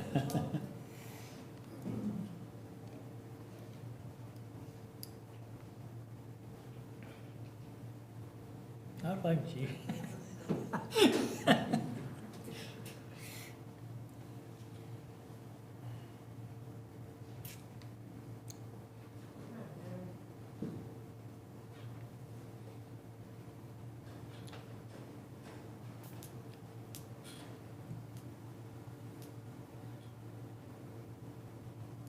For those that are watching us at home, we're still live streaming. We're still missing one member. As soon as he gets back, we'll go ahead and get started again. Oh. He's back. All right. Do we need a motion to reconvene? That's your. Motion to reconvene. All right, we have a motion to reconvene. Second. And a second, all in favor? Aye. Any opposed? Motion passes. All right, item number 20, appearance of Greg Harrison, County Commissioner, Precinct 1, and U.S. Capitol Advisor, Mr. Ben Rosenberg to present for discussion and action the hiring of U.S. Capital Advisors LLC to perform on a contingent fee basis and provide services to Angelina County as a USCA Mutual Advisor Services. Gentlemen? Gentlemen? Let me go ahead and start it off. Sure. I can stand here, sit here, right? Just sit right here and You tell. sit there. Okay. Either way. What we've done is in the last 5 or 6 months here, we've been looking at trying to come up with ways that we can get our roads fixed. We did present it to, Ben at one time, and it was too high, it was gonna make our taxes come up. And I made a point to say, okay, let's go back and revisit this and get it to where we do not have to raise taxes. And I think we found that number. And, so what we're doing today is trying to get Ben aboard just to look and see what he can do in the next couple of weeks here. I mean, it's not costing us anything for him to do this. If we don't make a deal with Ben, it ain't costing nothing. But I would love to try to see if we could do this without raising taxes and get some of these roads rebuilt that some of these folks are talking about. I mean, it's time. I've been a county commissioner for a little over 5 years. All but 1 year I've had about $1,130 a mile to work with. Well, that don't buy any material to rebuild roads. It just doesn't. By the time it's time to work on roads with the weather, we're broke already because we're fixing potholes and replacing culverts and it's just gotten to the point that we need some help to get these roads rebuilt, and these folks don't have to be driving in all these potholes. But go ahead, Ben. Morning, sir. Please state your name for the record. My name is Ben Rosenberg. I do work for U.S. Capital Advisors, and I do appreciate the opportunity to meet with the judge and commissioners this morning. Just to let you know a little bit about who we are, U.S. Capital Advisors is what we call a broker-dealer firm. We're mainly a wealth management firm. We manage probably $5 billion in assets for high net worth individuals and institutions. We have a group that does research in the oil and gas industry, being based in Houston. I work in the little public finance division. In our public finance division, we have, the company has offices in Houston and Austin and Dallas. Public finance division have about 8 of us, and all we do is help cities, counties, and schools and other governmental entities borrow money, basically what we do. And we have well over 100 years of experience between the 8 of us, again, just doing this one task. We have probably 200 cities, counties, and school districts and other governmental entities as customers across the state. Probably 15 of those are counties, from Mitchell and Erath County in the west, Harrison and Marion up north, and Jefferson and Orange over east of here. So we have all sizes and representative counties to help you with that. We, as a broker-dealer firm, brokers can do financial advisory work is what we do. We're a financial advisory only firm. Or they can also do underwriting. We don't do underwriting. We just help the issuer. And our firm, we'd have a fiduciary responsibility to you to help you find the lowest, best borrowing costs that are out there. And so that's our main goal. We have been discussing this for a few months. By doing that, the first thing we did is I came in and looked at your financials for the last 5 years. Your financials are very good. You have a good fund balance. And the last time you borrowed money in 2012, your INS tax rate that's dedicated for that payment was right around 2 cents, give or take, it's, to cover that. Your AV has increased 2 to 3% a year. So therefore, that's allowing this a little bit higher borrowing amount for the 2 cents approximately on your tax rate. So you still have about $1.5 million left on the existing debt. So that has to be paid for out of your existing fund balance or your INS fund. You have about $360,000 in your INS fund. Those accumulate, and if you do that, you can basically borrow this $5.8 million without increasing taxes. It would be the same, about 2 cents of your INS tax rate that you currently have. So that's what we've been working on. We've looked at the different instruments that are available to counties, from a general obligation bond to a certificate of obligation to a tax note. A tax note was a shorter term borrowing. We looked at potentially getting a credit rating, going to the market, and all that was involved with that, and the time involved with that. Or we could look at the banking community. We work with about 100 different bankers. We'd be glad to include your local banks to participate in the process. And we could prepare a term sheet, which is basically your last 3 years of financials, along with a lot of tables and financial ratios that the banks use to do their credit analysis. And we can do that fairly quickly, and we send out the term sheet. The banks need a couple of weeks to get together a quote, if you will, and we could be back in a couple of weeks to present that to you. Again, we work on a contingent fee basis. If we don't close on the loan, we don't get paid. We would get paid out of the proceeds of the issuance, as long with the next item is the bond counsel. We have to do this legal. This is borrowing on a tax-exempt basis. There's a lot of work that has to be done, and the Attorney General has to approve it, the Comptroller has to certify it, and so the bond lawyer would be making sure that all those legal documents were done properly in an orderly fashion. I think that's all that I had to say. I'd be glad to answer any questions you might have. I got another question here. Now, this is a kind of a continuation of what Angelina County been doing for the last few years. You know, I mean, we've had this note, you know, and is that what helps us set our tax base?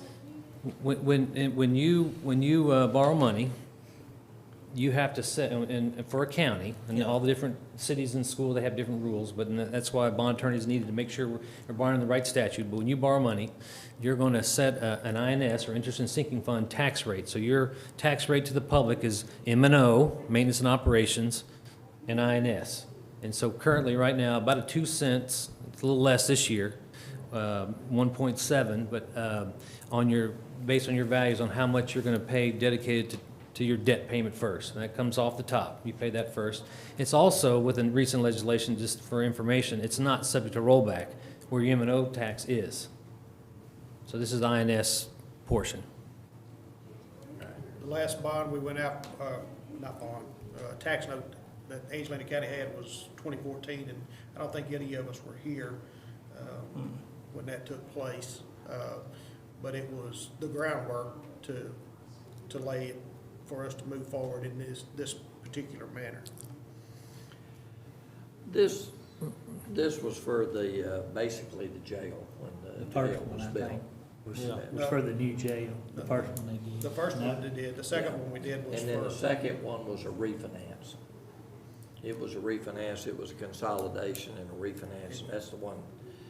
In We had a tax note in 2014 that was, I think it was $1,450,000, somewhere around that neighborhood, and it was for Equipment. equipment for the precincts, some stuff to be done at the jail, I think a transport vehicle, the sewer grinder, and then feasibility study for a new courthouse and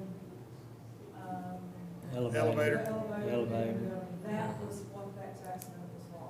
Oh, That okay. was paid off in 2 years. Okay, that's the one that's gonna be, paid off in 2 years. No, that one was paid off. Is that? That one was paid off. We're paying off our refunding bond. We're still on the original, Which was. yes. Where they refund, Refinance. refinanced. The jail. For the jail. What year was that? Do you know what year that was, when they refinanced for the jail? 2012. Yeah, it was, yeah. And they built the way station when they refinanced. At the same time, that's when the property was purchased back behind it. Yeah. All right, any other questions? All right, just for clarification, because we talked about this before, and I was against it then. I'm still against it. I think that this is the worst possible time to be talking about borrowing money in any way, shape, or form.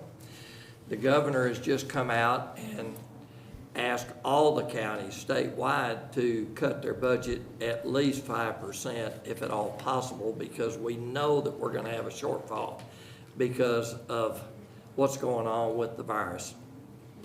We know that to begin with. So just for clarification, since it's clear on the record that I'm very much against this, you're being hired to facilitate this loan. And I understand, you're a professional, I understand.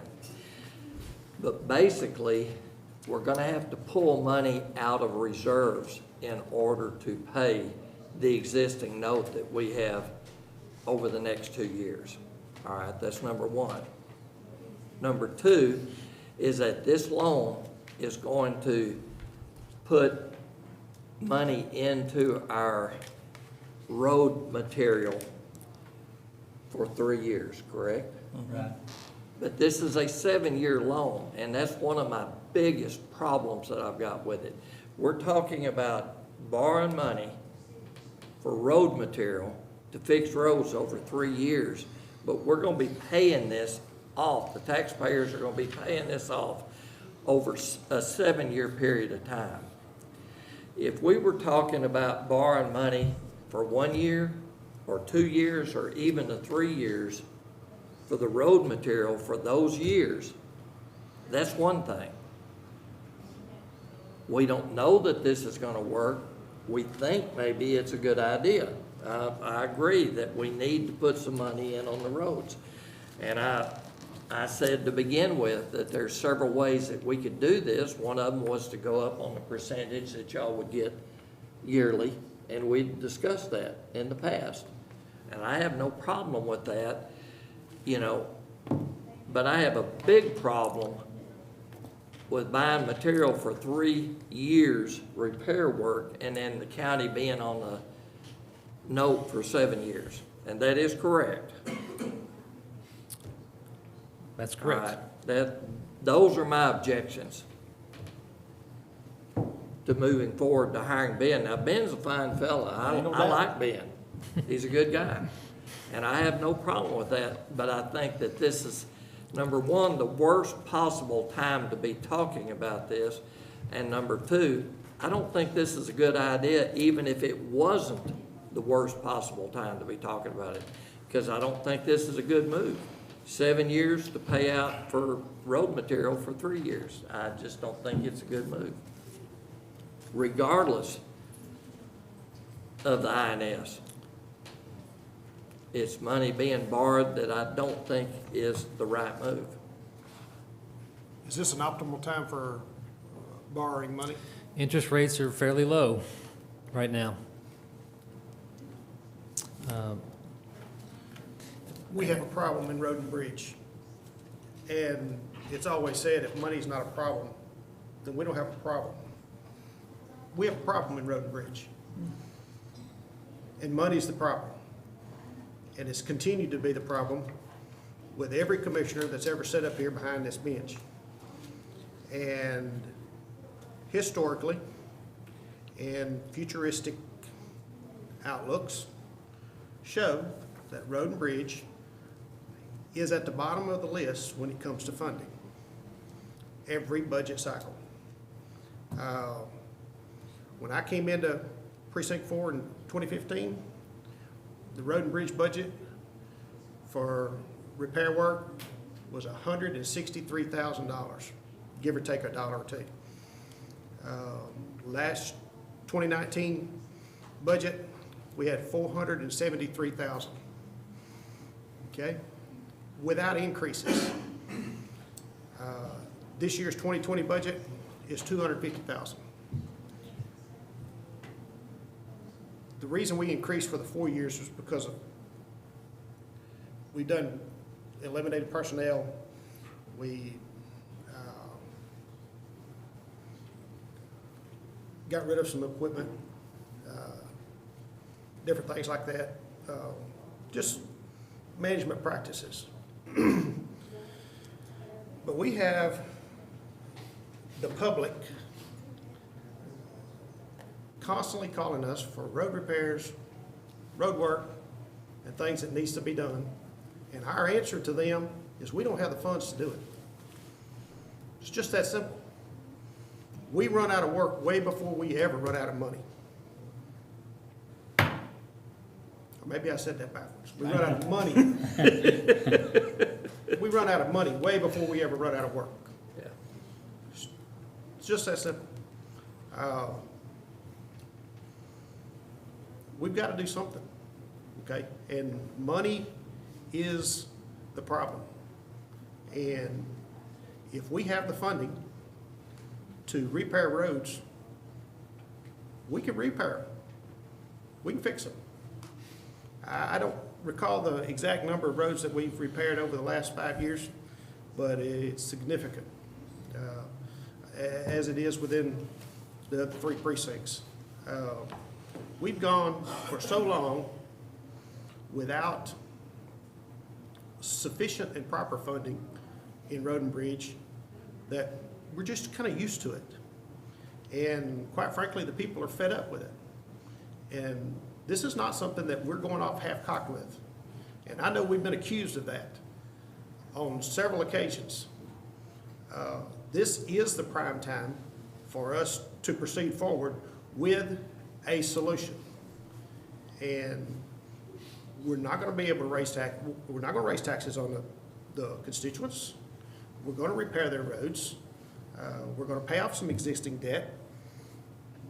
This is a win for everybody if we proceed in this manner. I understand people have apprehensions. I got apprehensions, okay? But the perceived notion that the 4 commissioners up here are not capable of performing their duties is, quite frankly, a fallacy. And we know what we're doing. And just straight out, if we have the funding provided, and I don't know that we can actually use all the funding allotted for the 4 precincts in 3 years' time. I just don't know that it's possible. We're going to give it our best shot to try to do that much work.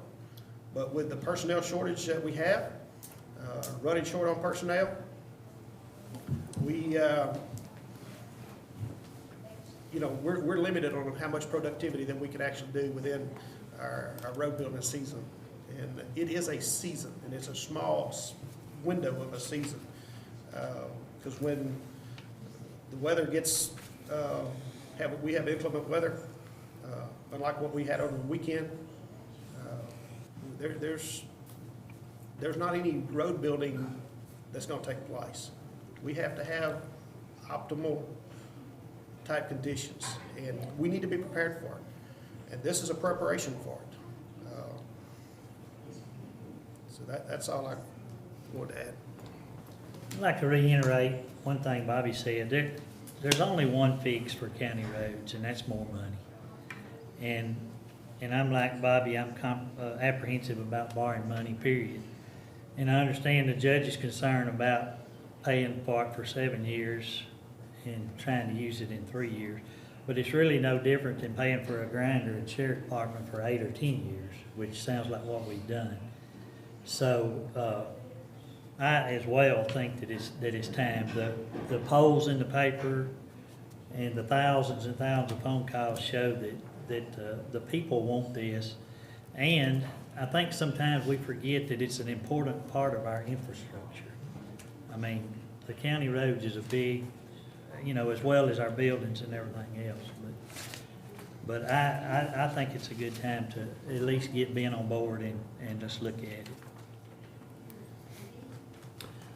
One thing that's not being addressed, well, I've addressed it, but one thing that we're not talking about is in order to keep the loan amount the same amount, money has to be pulled out of reserves. That money is not going to be replaced back in reserves.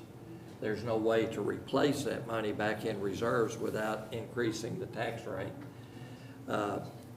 There's been a big push. Judge, I don't believe that. I don't buy that. History has shown us on this court that we run a surplus of every year. We're about $4 million over what we're required to have, which is according to what I understand from Axel and Rody's audit and the treasurer, is a good number where we need to be because of the fluctuation throughout the 12-month budgeting period. So we will recover that fund of paying off the debt quite rapidly and replenish it. I think in the past 4 years, maybe 5 years, whatever, the lowest recovery rate on our fund balance was $770,000. I don't know if that number's exact. I'm just from my best guess of trying to remember. But we can't continue to just put money in the bank and let it sit there and draw interest without giving it back to the people in the infrastructure, as Commissioner Pitts has stated. You know, Lufkin Daily News done a poll in 2019, and I just want to address that just straight out. What issues facing Angelina County would you like to see new County Judge Don Linbury and Commissioners tackle first in 2019? Well, that was a request that question that they asked, and the top response, 51.4%, said repair county roads. Okay? And the very first thing that we did for 2020, I'm sorry, this was 2019. First thing that we done in 2020 was cut road and bridge. We went backwards. You heard the numbers from Ms. Brewer earlier. I'm tired of seeing our county go backwards, and it has to be funded. There's some people who raise concerns, about where the money's going. The money's going in roads.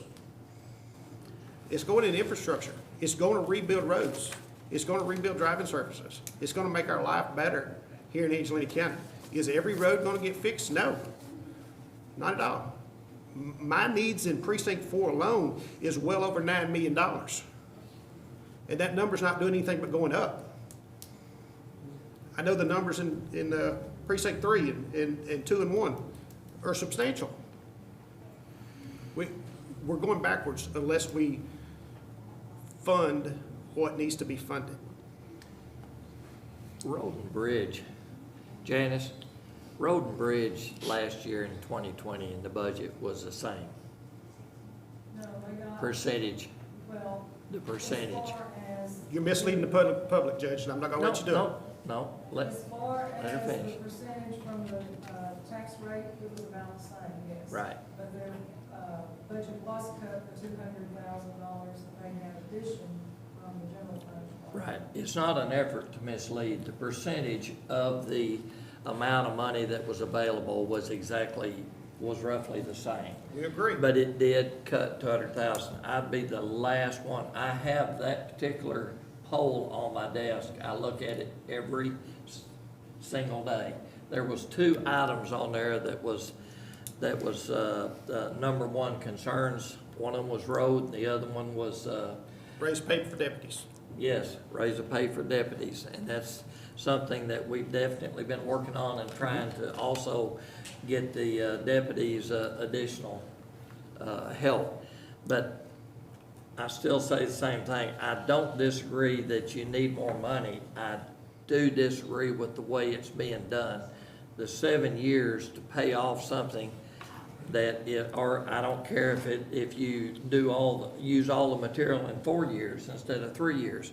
It's still not something that you're building as far as, I just don't think it's the right way to approach it. I think there is much better ways to approach this.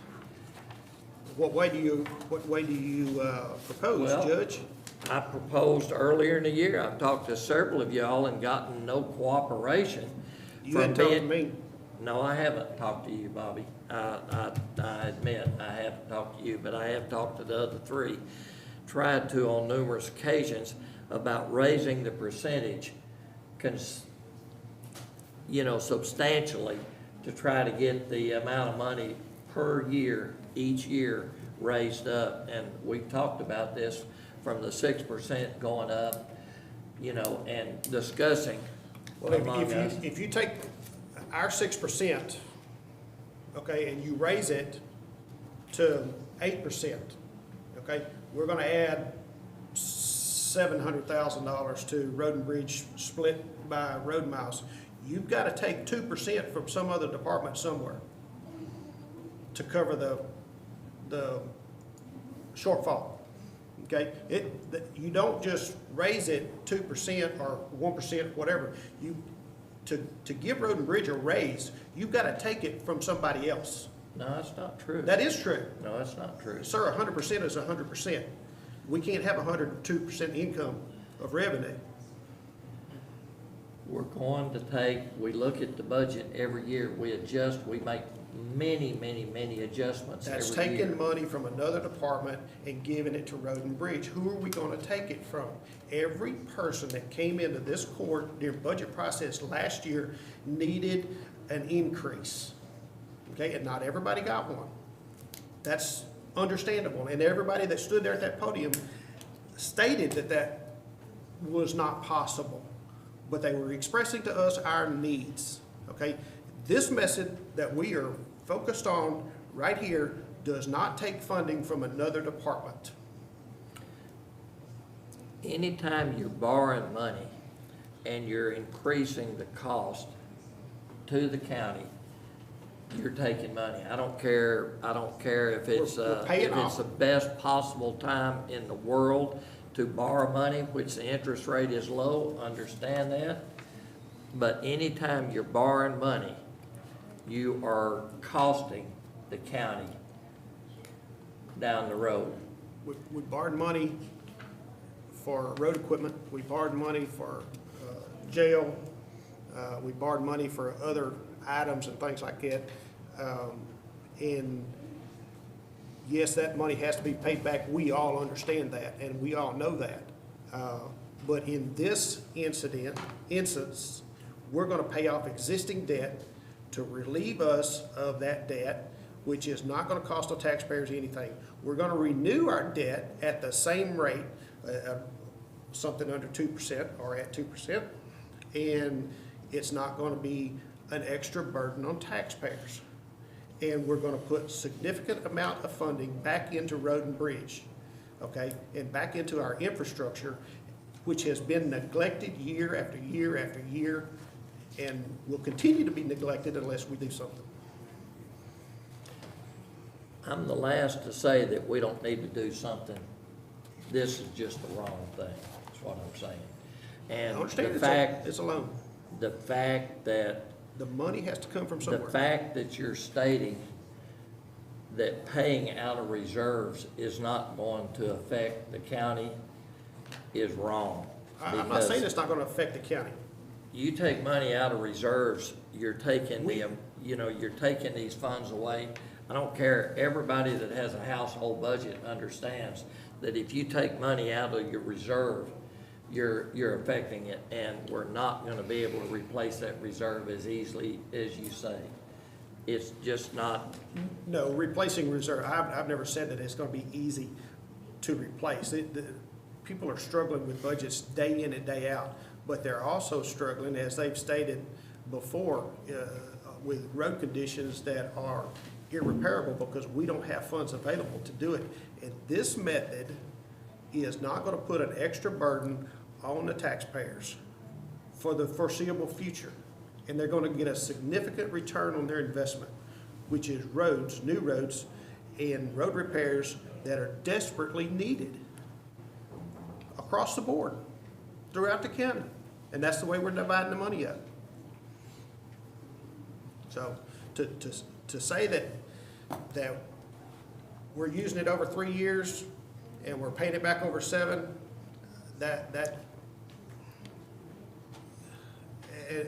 to be the only reason why you wouldn't support it. That's not the only reason, I just don't think it's a good loan, but that is one of the reasons. I think it's a great loan. The interest rate is prime for us. The rate of return is in our favor. And the use of the funding to go back into the infrastructure and appreciate our road conditions is just a win for everybody involved. I would be willing to compromise if we were looking at trying to do this for 1 year to see if it would really make a difference. That would be one thing, but we're talking about road material going into 3 years and then paying this loan off in 7. And that is not, once you commit to this, once you go down this route, you're committed for 7 years and this money has to be paid back. Well, we could pay it off early. By taking it out of reserves again. Well, if we have a windfall somewhere, and that's just looking into a crystal ball, I'm not saying that we are or would have, but I mean, if we do happen to have a windfall of some revenue from oil and gas or something that's being speculated at the moment throughout Angelina County, you know, it could go to pay back the loan. I mean, it's all, there's all kinds of variables, but to say that we are not wise in doing what we're trying to do is well, ludicrous. I don't want to use harsh words. Well, we know that oil and gas is going to be dropping, so we're not going to have a windfall there. We know that the governor has asked us to try to reduce our budget by 5% across the state because we do know that we're going to have a revenue shortfall over the next, probably at least the next year, and I'm thinking it may even go into the following year. So we're looking at the harshest economic time over the next 2 years that I'm predicting, and I'm not looking in a crystal ball, I'm just looking at what we've gone through the last 3 to 4 months, and it's gonna be bad. That's the other reason that you're not mentioning that I think this is the worst possible time to approach this. Well, there's, in my opinion, there's not ever a good time to have to borrow money. I wish we didn't have to borrow money, but we can't take $5.8 million out of fund balance to fix roads. We can't continue to take $700,000 like we did in 2017 or 2018 every year to help fix roads. You know, the infusion will allow us to give the people of Angelina County a good return on their investment. Did you want to say something else, Ben? I appreciate all the discussion. Ben, we've allowed Mr. Flournoy an opportunity to address this same program right now. If you would like to, okay. Mr. Flournoy. Now's the time to ask your questions. All right, I got lots of questions, and I think I'm asking questions that the community wants to have answers to because they don't know what you're doing or even why you're doing it. I don't have any doubt that you can borrow the money. I think what Ms. Cordray says is if you're going to borrow, if you got to borrow it, this is probably the way to do it. And it's the time to do it. I don't have any doubt about that. The question is, you know, what are you borrowing for, and you know, why now, and things like that. So there's just a lot of questions that I think that we need answers for, whether you can give them to us today or sometime before this is committed. But before you actually commit to go out and to borrow this money, I think these questions need to be answered. And so I hope I'm doing this for everybody in the county just to have a complete understanding of what's going on. I'm like the judge, I have grave concern about borrowing for stuff that's going to be used in a 3-year increment and paid for over 7 years. It seems very similar to me about what Mr. Cheshire does when he leases equipment to avoid putting it in the budget and just puts in the amount of the lease payments. And then, and that goes over a long period of time, whatever the lease is, and yet you're going to use and probably buy other equipment to replace it with, and you still got all that debt. Even though you say you're leasing it, you have the debt. You got to pay for that machinery. And it's a way of really avoiding the budget or manipulating the budget to get around and do it. And that's what this really appears to be to me. I have to wonder, in addition to this, about how is it that you're proposing to use this money? I think you all went and assessed your roads and came up with a number of what you thought it was going to take in hard material to fix those roads this year, next year, and the next year. I mean, is that correct? Is that the way y'all came up with that? Yes. And y'all did that individually, did you not? And did you take engineers or anybody else with you, or you just drove out and looked at the roads and said, this is what I think we need? Is that basically the way it was done? I mean, the only thing about, you talking about an engineer? No, I'm just asking, how did you arrive at the number? Let me start with a little story here. Good. Every year we do a road report. We turn them into the grand jury for them to look over, and this is what it will cost to fix our roads in our precinct. Right. Okay?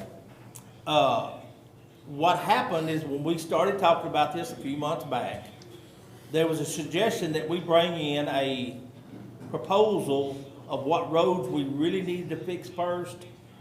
So we come up with a 3-year plan.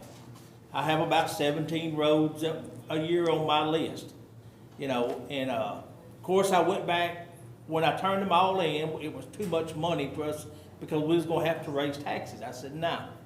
So we backed off. Matter of fact, I kind of headed the deal up. I went back through the roads and cut this down to where we could afford it without raising taxes.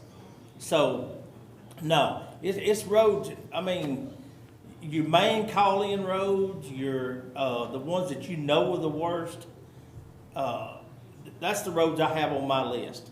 And so that's where I come up with that. Yeah. If I answer your questions. Believe me, I don't disagree. The roads are in terrible shape. They need help. But my position is they need professional help. They need to know that what we're going to do is wise use of the funds, and you're seeking funds to do whatever you can do. Here's part of my problem. I've gone through and looked at all the list that you each prepared. And these are the roads, I want to fix this road and this road and this road, and there's this many miles of it and this much it's going to take to fix it. I mean, that is the way that happened, wasn't it? Okay. And then you all turned those numbers in, and even Mr. Kennedy had some, but not a terrible lot. You all turned those numbers in, and it's from that the $5,880,000 was calculated. Is that correct? Yes. Okay. Now, in your calculations, you provide that next year there will be a 5% increase, and the next year there'll be a 5% increase. So the material that you buy now we'll have to add 10% to it. And I understood you're going to buy everything now to avoid price increases in the future. Is that not right? You just want to have the money available to be able to buy it then. So is that right? Yeah, I don't know of anybody local that would sell us for material for 3 years. Okay, that's my question though. Yeah. But it was my understanding that you're doing this for one reason was to avoid any price increases while things are low. Right. Is that correct? I mean, that's the main purpose. I mean, I'm open to wondering about that. I mean, that's what's been said. We want to get the money so we can buy material at today's prices. I don't think any of us have ever said that at all. Okay, That's- so that's- basically then, one of my questions was, so we're gonna get a pool of $5,880,000. We're gonna buy basically divide it in three ways, so 3 years, so Well, 3 years. 3 years, including this year, Yes, sir. Right. 2020, 21, and 22, right? Yes, sir. And so you're basically, let's say for round numbers, you're gonna divide $6 million by 3 ways. So you're looking at $2 million worth of material that you wanna buy for 20, and $2 million for 21, and $2 million for 22. Is that correct? I mean, am I? Pretty close. Pretty close. Okay, A all little right. late. I know the numbers are a little less than that. Yeah. Now, you have determined that these are the roads that need hard surface, or some kind of, something on top, right? Okay. Oil or rock or whatever it is. Yeah. Now, so is your need basically, what you're gonna do this year, is it $2 million? Is that the need? Next year, you're saying the need's $2 million, and next year's $2 million. Whether, as Bobby said, whether we can even spend that much or not. But that's what you all are saying that we need, is $2 million. No, that's not what we No, need. we need 10. Well, I know, but for what you're going to do, you said, we're going to fix these roads this year, and this is how much miles we're going to put on it, and that's what we need to fix it. Right. Is that right? That's I mean, per year yeah. that he's talking about. Yeah. And so, but what I wonder is, so you're going to borrow $2 million to fix these roads that you say need to be fixed. Do you need $2 million, or do you need $3 million to fix these roads the way you've done it? We've calculated it out. So you say $2 million. Okay, that's what you need. All right. Well, your budget already has $1 million in it for hard material for this year.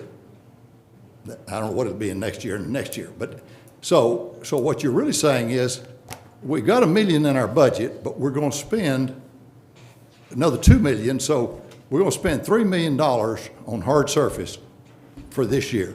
I mean, isn't that correct? I mean, you can't ignore what you've already got in the budget, right?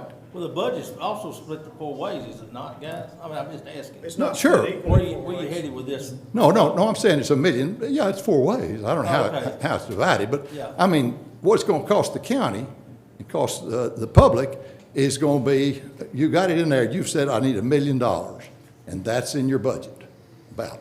Let me try to clear that Yeah, up a little please bit. do, please do. The money that we're asking for, if you've seen that list, like Greg said, he had 14 roads on there. Right. That's what that money is gonna be designated for. Right. Unless something catastrophic happens and you have to do another road. But the money that's already in our budget, I have 350 roads in my precinct alone. So if I do 15 over those 3 years, then I've still got that other 300 to take care of with my original budget. That was the intention. Well, so that's my question. You can't determine from this, because you say this is what we want to do this year, and this is what we want to do next year, specifically. And of course, part of my question was, are you going to be responsible to put it on those roads that you've said that you're going to fix? Is everybody going to do that? Or can you just use it anywhere in your precinct? Well, honestly, as long as roads are getting fixed, that's really all that should matter. Okay. But Well- we're gonna try to stay to those roads. Okay, but somebody is determining, you in particular, are deciding these are the roads that we need to fix and spend $2 million That's correct. a year on. Okay, And why we get to do that, by the way, is because we was elected by the people. exactly. That want Hey, that done. No question about it. That's correct. And obviously, you know that I think that's part of the problem, okay? And part of the problem is that each of you are deciding independently how much you're going to spend on a road, what road you're going to fix, whatever. And it's not a collective thing. You're each individually deciding what you're going to spend. And I think that's a major problem. And I'll give you an example.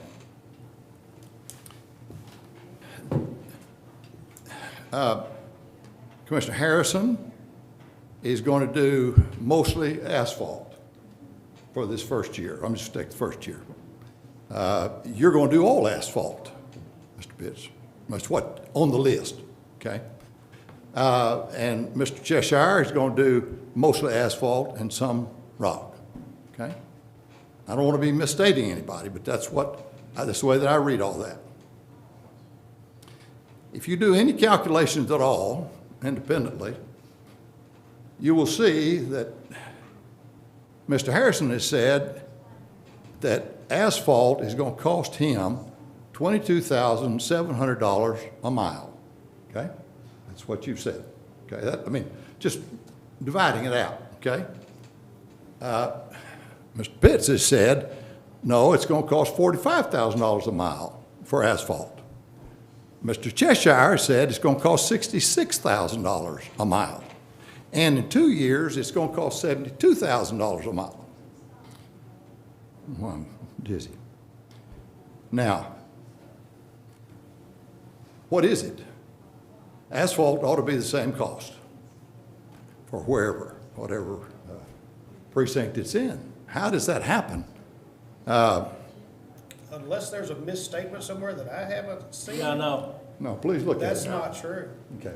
Well, you all answer that question whenever you can before you decide to do this. But that is the calculations. I've gone through every one of them. $15,000 covers 7/10 of a mile on oil. That's all saying. Yeah. Well, I'm talking about asphalt and rock. Let me get my water, if I may. Okay. I don't know where you going with that.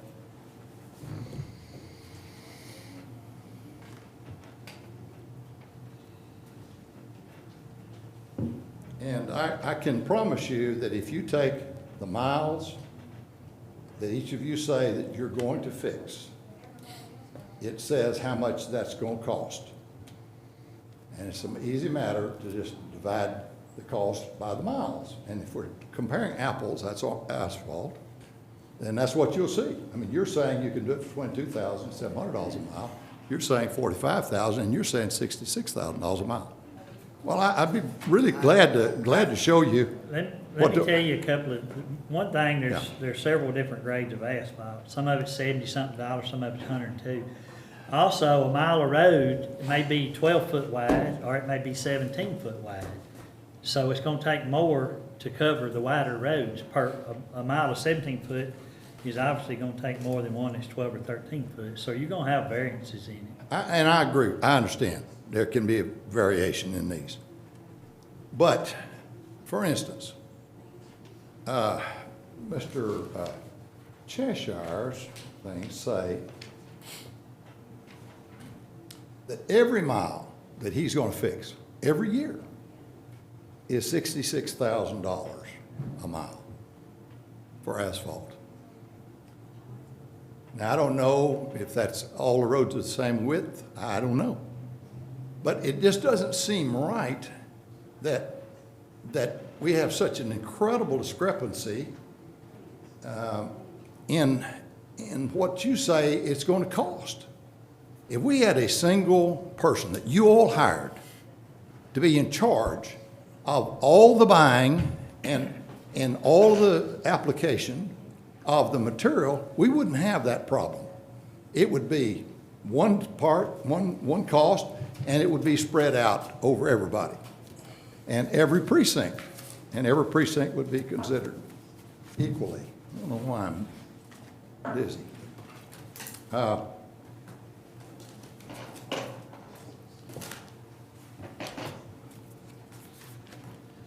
Part of the other question I had is that you all have included, and maybe Ben can answer this, basically a 10% increase in what you're going to buy for year 22. Is that in the $5.8 million, or is it just what you came up with as a cost right now? And I don't know what that answer is.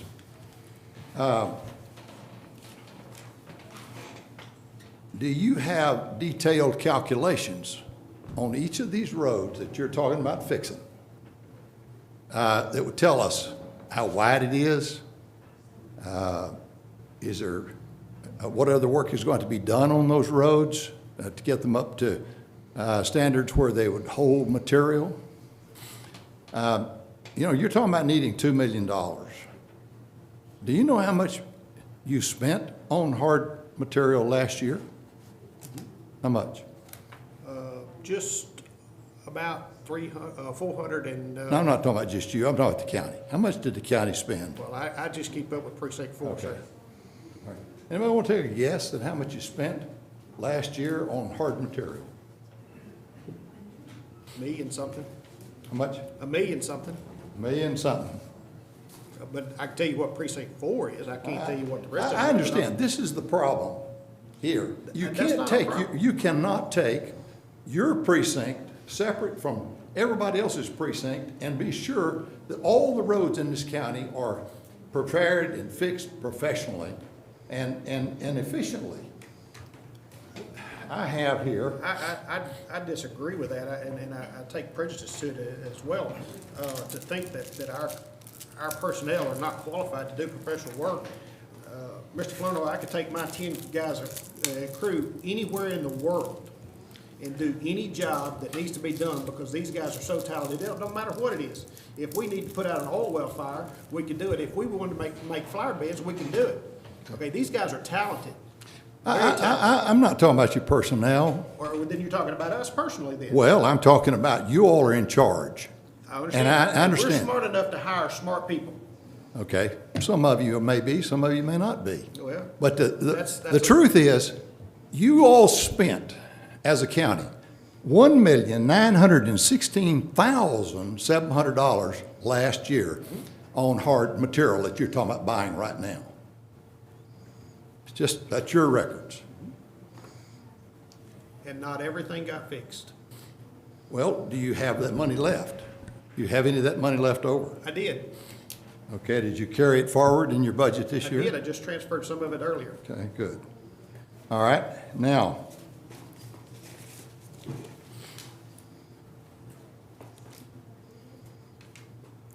we all understand what the public is saying, what the polls say. We understand what our county treasurer says is that many precinct roads have been improperly maintained for approximately 15 to 20 years. That's her statement. You say it's because you didn't have enough money. Last year you had $2 million, almost, $1.9 million to spend on it. Where is that material? Where did it get used? And did you put it on a road that couldn't hold it? Did you fix the drainage? Did you fix the base?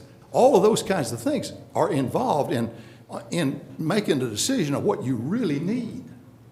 And that's the problem. And Judge, Mr. Harrison says that he only needs $22,700 a mile for asphalt. And you say 45 and you say 66. How can that be? Mr. Pitts answered that for you. No, I mean, some of the roads may be different, but are every one of your roads the same? No. Because you've put $66,000 on every single one. But to bring the roads up to the grade of standard that I believe that is requested, that's what people want. I've got nearly 100 miles of dirt road in Precinct 4. And I know you are well aware of the roads in Precinct 4 down in Sheridan area. You have property down there. You're probably better than most. Those are logging roads. And we wouldn't dare go in and spend that much money on a logging road that type of stuff has been taking place in the past. And for instance, the road at Grimes Flournoy, we re-oiled that road, cost us right at $70,000 in re-oiling. When it was oiled the first time, it was roughly $14,000, maybe a little less if I remember correctly. The cost of materials went up in the period of time between the oilings and repair. You know, that kind of standard varies across roads in the county. My roads are much different than Mr. Harrison's. And he has some subdivision type roads that are different than mine. You know, we intend to bring our road standards up to a level that people are happy with. But what we're talking about here is just hard surface, whether it's oil or rock or whatever. Mm-hmm. And you have said that every road that you're gonna fix, they put asphalt on, is gonna cost $66,000 a mile. It's just a number that you've come up with. No, it's not a number. Well, why would it be? How much different could it be that his is 22,000 and yours is 66,000? Well, I'm not sure where you're getting those numbers, because that's not fresh in my brain about $67,000 per mile. But you know, we can take a look at that and figure it out. If it is, you know, if we did calculate $67,000 a mile, and it's not that, we take the surplus funds and move it to another road. And that's what it will boil down to. That's not the point, whether you use it there or not. You said this is what you need.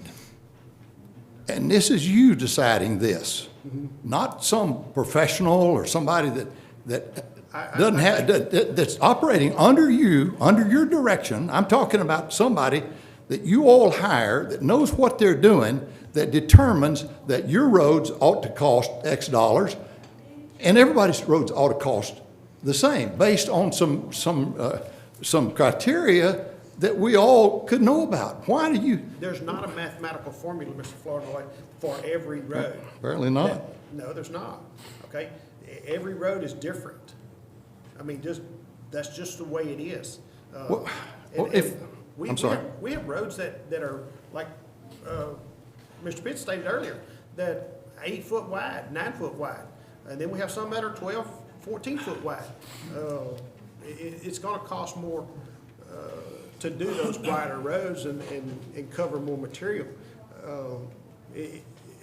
Well, let me ask you, are all your roads exactly the same width? No. Okay. Then why can you say that on rock, that on each and every one of these that you have put down here, that you're going to spend $27,000 for rock on that road, on each one of them now? It's an estimated cost, Mr. Flournoy. You understand that? Pardon me? Estimated cost. Yeah, but why would it all be $27,000? His cost of rock is actually more than your cost of rock. Well, if he for the uses miles. a different type of material than what I use, for instance, if I use glauconite, that's only $8 a yard. But if I use railroad rock, which is $26 a yard, there's a substantial difference in cost, sir. Do you have actual assessment? Do you have dimensions? Do you have something that you use to assess each one of these? Or you just go out there and say, well, I got a mile here, it needs to be fixed, and to put asphalt on, it's gonna cost $66,000 a mile or $27,000 for rock.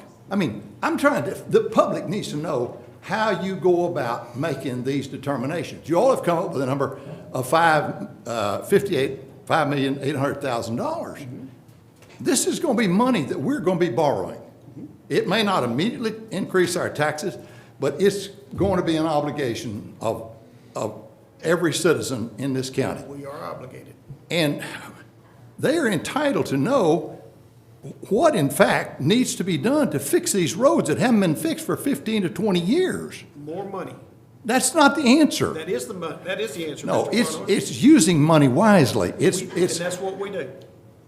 Well, I understand. It's self-serving. You can say that all day long, but it's still going to be properly managed, and it can't be properly managed if you're doing it one price and Mr. Harrison is doing it another price. That is not proper management. So that's my thing. Now, if you have a question about what you have used, here are your numbers.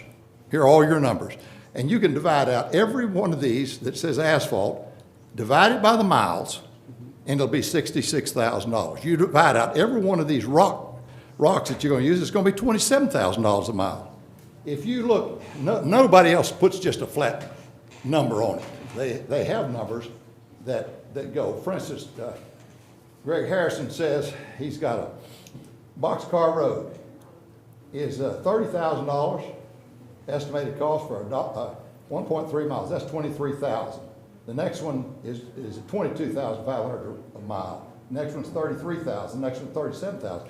Those have some thought given to them about what kind of thing needs to be. What does it need to be? I don't know if those are right numbers or not, but I just know they can't be right both ways. That's all there is to it.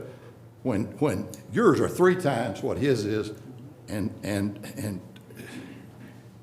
yours is 2 times what his is, that just doesn't make sense. I know there are all kind of variations, but when you say to the public, we need to borrow $5,808,000 based on estimates, basically, I don't think the public trusts you that much to know what you're doing. Now, that's what I think, and that's why, if there was ever a good example of why we need a unit road system, this explains it right here better than anything I've ever seen. You're doing one thing, and you're going along with him, and he's going along with you, and just like this, buying this equipment stuff on a lease, it's just not, the public cannot know what it is you're doing. But if you all had a single budget, I've been dealing here for now a year almost, looking at 4 budgets, and I can't make them reconcile. I believe they reconcile every year.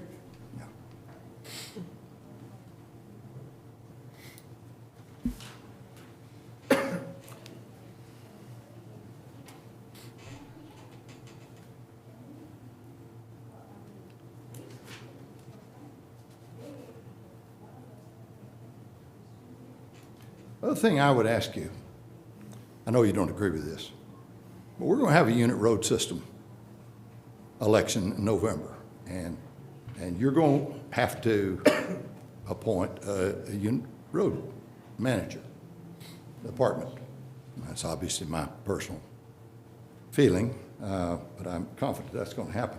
So why not wait until that is done to have somebody that can look at all this stuff and buy this stuff in a book, and not just based on what any one of you might think it is. So I'm saying don't saddle us with this debt right now. You've got $1 million in your budget right now. We can live on that until we see what's going to happen as far as our economy is concerned and everything else. And I think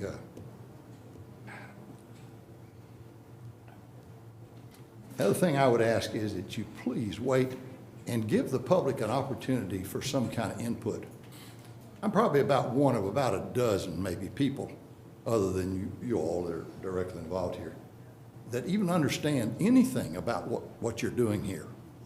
But yet you're going to impose a debt on them that's ultimately, whether it's paid for by tax increase or not, it's a debt of the people of this county. And so all I'm asking you to do is please don't obligate this county right now to do anything to go forward with this debt without a whole lot more input from the public. If you need a workshop or something like that, let them ask these questions. It shouldn't be that difficult. It's, and I wanted to make one other point, and that is, I know that Ms. Cordery does a good job, and she has recommended if we're going to borrow money, this is the kind of thing we ought to do. It's your job to decide whether you should do it. She can tell you how to do it, but it's up to you to decide if this is the right time, the right way, and so on. I don't disagree with the means if it's necessary, but she's not recommending that you do this. That's up to you, and I hope you'll respond that to the county and not try to blame it on her.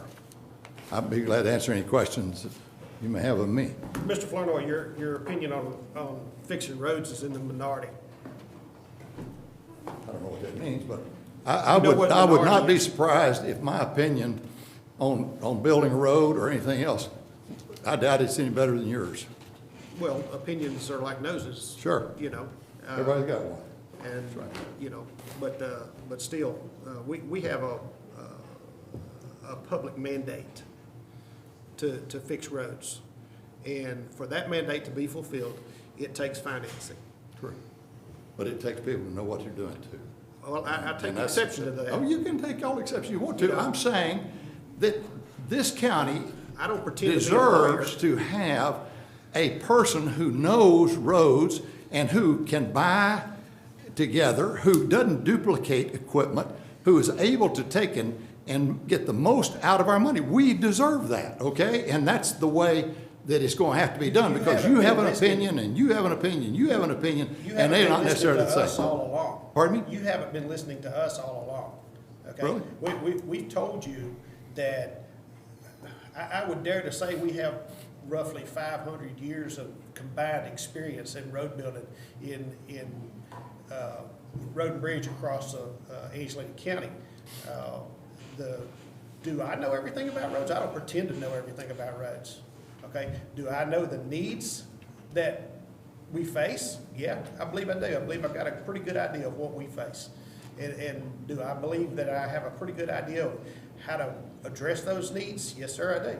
And I believe everyone on this court does, you know, and everyone in this room does. What it takes is financing. Why don't you hire an expert? Why don't you hire somebody that knows what? Experts, in my opinion, cost money, sir. Sure. Okay, we've been elected by the people to do a job, and I've got experts hired. My foreman, my lead man, my crew, and I'm talking about Precinct 4, I know the guys are talented across the board. We know what we're doing. I'm sure you got it. We have a proven history of being able to do absolutely miracles with hardly anything to fund it with. Okay, and it doesn't matter if you go to unit road system or not, sir. The problem remains the same. It's going to be funding. You're going to raise taxes to generate another department head. No, that's not true. That is true, sir. It's absolutely true. You're going to have to pay another personnel to do our job. Do you know how much Nacogdoches pays? Yes, sir, I do. How much? $88,000. Well, it's not, but it's a little less than that. But what they told me, 67,000, what I've been told. But somebody to oversee everything and collect and buy and do everything together, you know, frankly, the public is not entitled to trust you to do this all right. You're not a road engineer. You're not, I don't care who you are. They wouldn't be entitled to trust me either. That's why we need somebody that does know what they're doing. Your clients trust you. That's why they hire you. But not to build roads. Well, you're not a road builder. That's correct. Okay. That's what I'm saying. You're not either. No, but I got people that are. Okay. Okay? All right. I mean, Thank you for your time. Do you do all your clerical work? No, you hire people to do that. Well, I do more of it now than I used to. Well, I understand. Thank you for your time. Thanks, Bob. Commissioner Harrison, I do have a question. Y'all were asking about funding, and what's going on with the TxDOT funding that TxDOT was offering for the oil and gas? Yeah, I'm working on it right now. Okay, you still working on it? Yes. Okay. All right, that is additional funding that's available. I just wondered where the funding was for that. Yeah. All right, guys, I think we've discussed this enough. What's your pleasure? I brought this up to give Ben and his company and this other company a chance to come tell us what could happen. This ain't something that we're signing a note today. I just want them to give us a chance to look at it. And that's why he's here today. And if he comes back in a couple of weeks or whatever and it's this high and taxes gonna go up this, I'm out. Sorry, I can't do it. But it gives this gentleman a chance. He doesn't get a dime unless he makes a deal here. But it would give us a chance to let him look at it and see what he can come back with in a couple, 3 weeks or whatever. So that was my motion, to just let him do that part of it, him and What, do I need to put both of them in the same, the Bracewell or? No, it's actually the Different next one deal? is 21. Okay. Yeah, it's a different item. Well, I have a motion to let him see what he can do for the county. Second. I mean, that's what I was trying to do. Okay. We have a motion and a second. Any further discussion? There's been plenty. All right, all in favor? Aye. Any opposed? Motion passes. All right, item 21. Appearance of Greg Harrison, County Commissioner Precinct 1, to present a resolution to the Commissioners Court of Angelina County, Texas, approving an engagement agreement relating to bond counsel services. Yeah. Counselor, do we need to read all of this? Judge, if everybody has it, and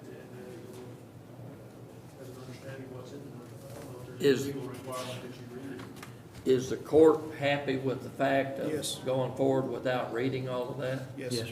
All right. Was it about 14, 15 pages long? There's a lot to it, but primarily for the public that's not privy to read what's here on the screen, this is actually a resolution stating all of the policies that it would take. Basically, we're hiring a bond lawyer to make sure that, that if we go forward with this, it's done properly and we're not violating any laws. For the record, I have read it all. I have too. So I have too, so. Anyhow. But anyway, that, without going forward and reading all of this, what's y'all's pleasure? Do you Motion. want to Motion approve this approved, now or yeah. wait until Ben makes a presentation? Ben, is that something, we need to go ahead and get them on board, correct? Yes. Just in case, you know what I'm talking about. Yes, okay. For them to be able to even look at anything, they have to, are we actually entering into contract with them? You'd be entered into a contract with us and them on a contingent fee basis. They're actually a subcontractor basically for y'all then? No, they work directly for you. Okay. And all these things, this used to be one item for hire a bond lawyer, but now, because of the recent legislature, they have all these different items that you have to state what you're doing it for. It's on a contingent fee basis. There's nobody in the county that could do this. That's what all those items are. But we would only get paid if we close on the loan. But for us to get started on this process, we need to get started, send out a term sheet to the banking community, and then bring the results back to you in 2 weeks. And then they're gonna prepare agenda language, an order that you would look at to execute, and so they need to get going as well. And the plan is in 2 weeks to have everything put together to where you can come back and submit That's correct. the request.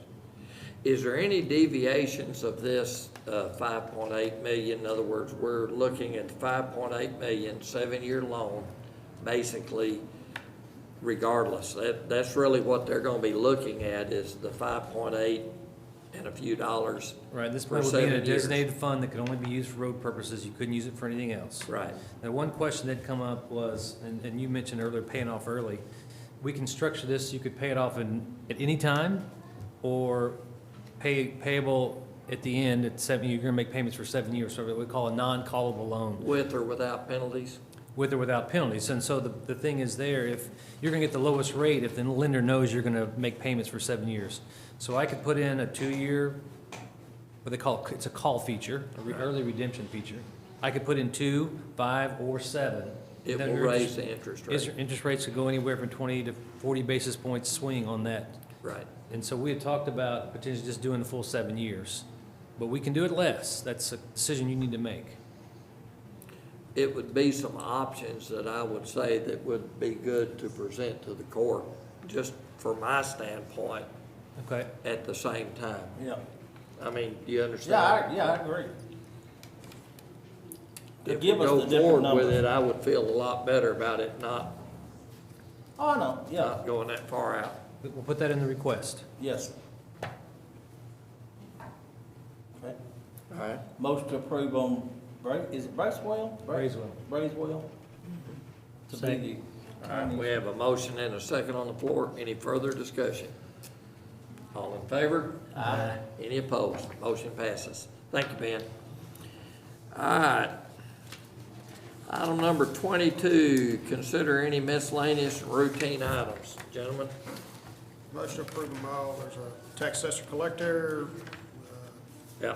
2, 3 from AgriLife Extension, and 1 from JP3. Motion to approve all. All right. We have a motion and a second on the floor to approve the miscellaneous routine items. Any further discussion? All in favor? Aye. Any opposed? Motion passes. Thank you, gentlemen. Consider approval and authorization, item number 23, for payment of the bills as submitted by the auditor. Motion to pay the bills. Second. All right, we have a motion and a second to pay the bills. Any further discussion? All in favor? Aye. Any opposed? Motion passes. Thank you, gentlemen. Item number 24, recess or adjourn. Motion to adjourn. Second. All right, we have a motion and a second. Without any further discussion, all in favor? Aye. We are adjourned. Thank you, gentlemen. I think that was a record, wasn't it?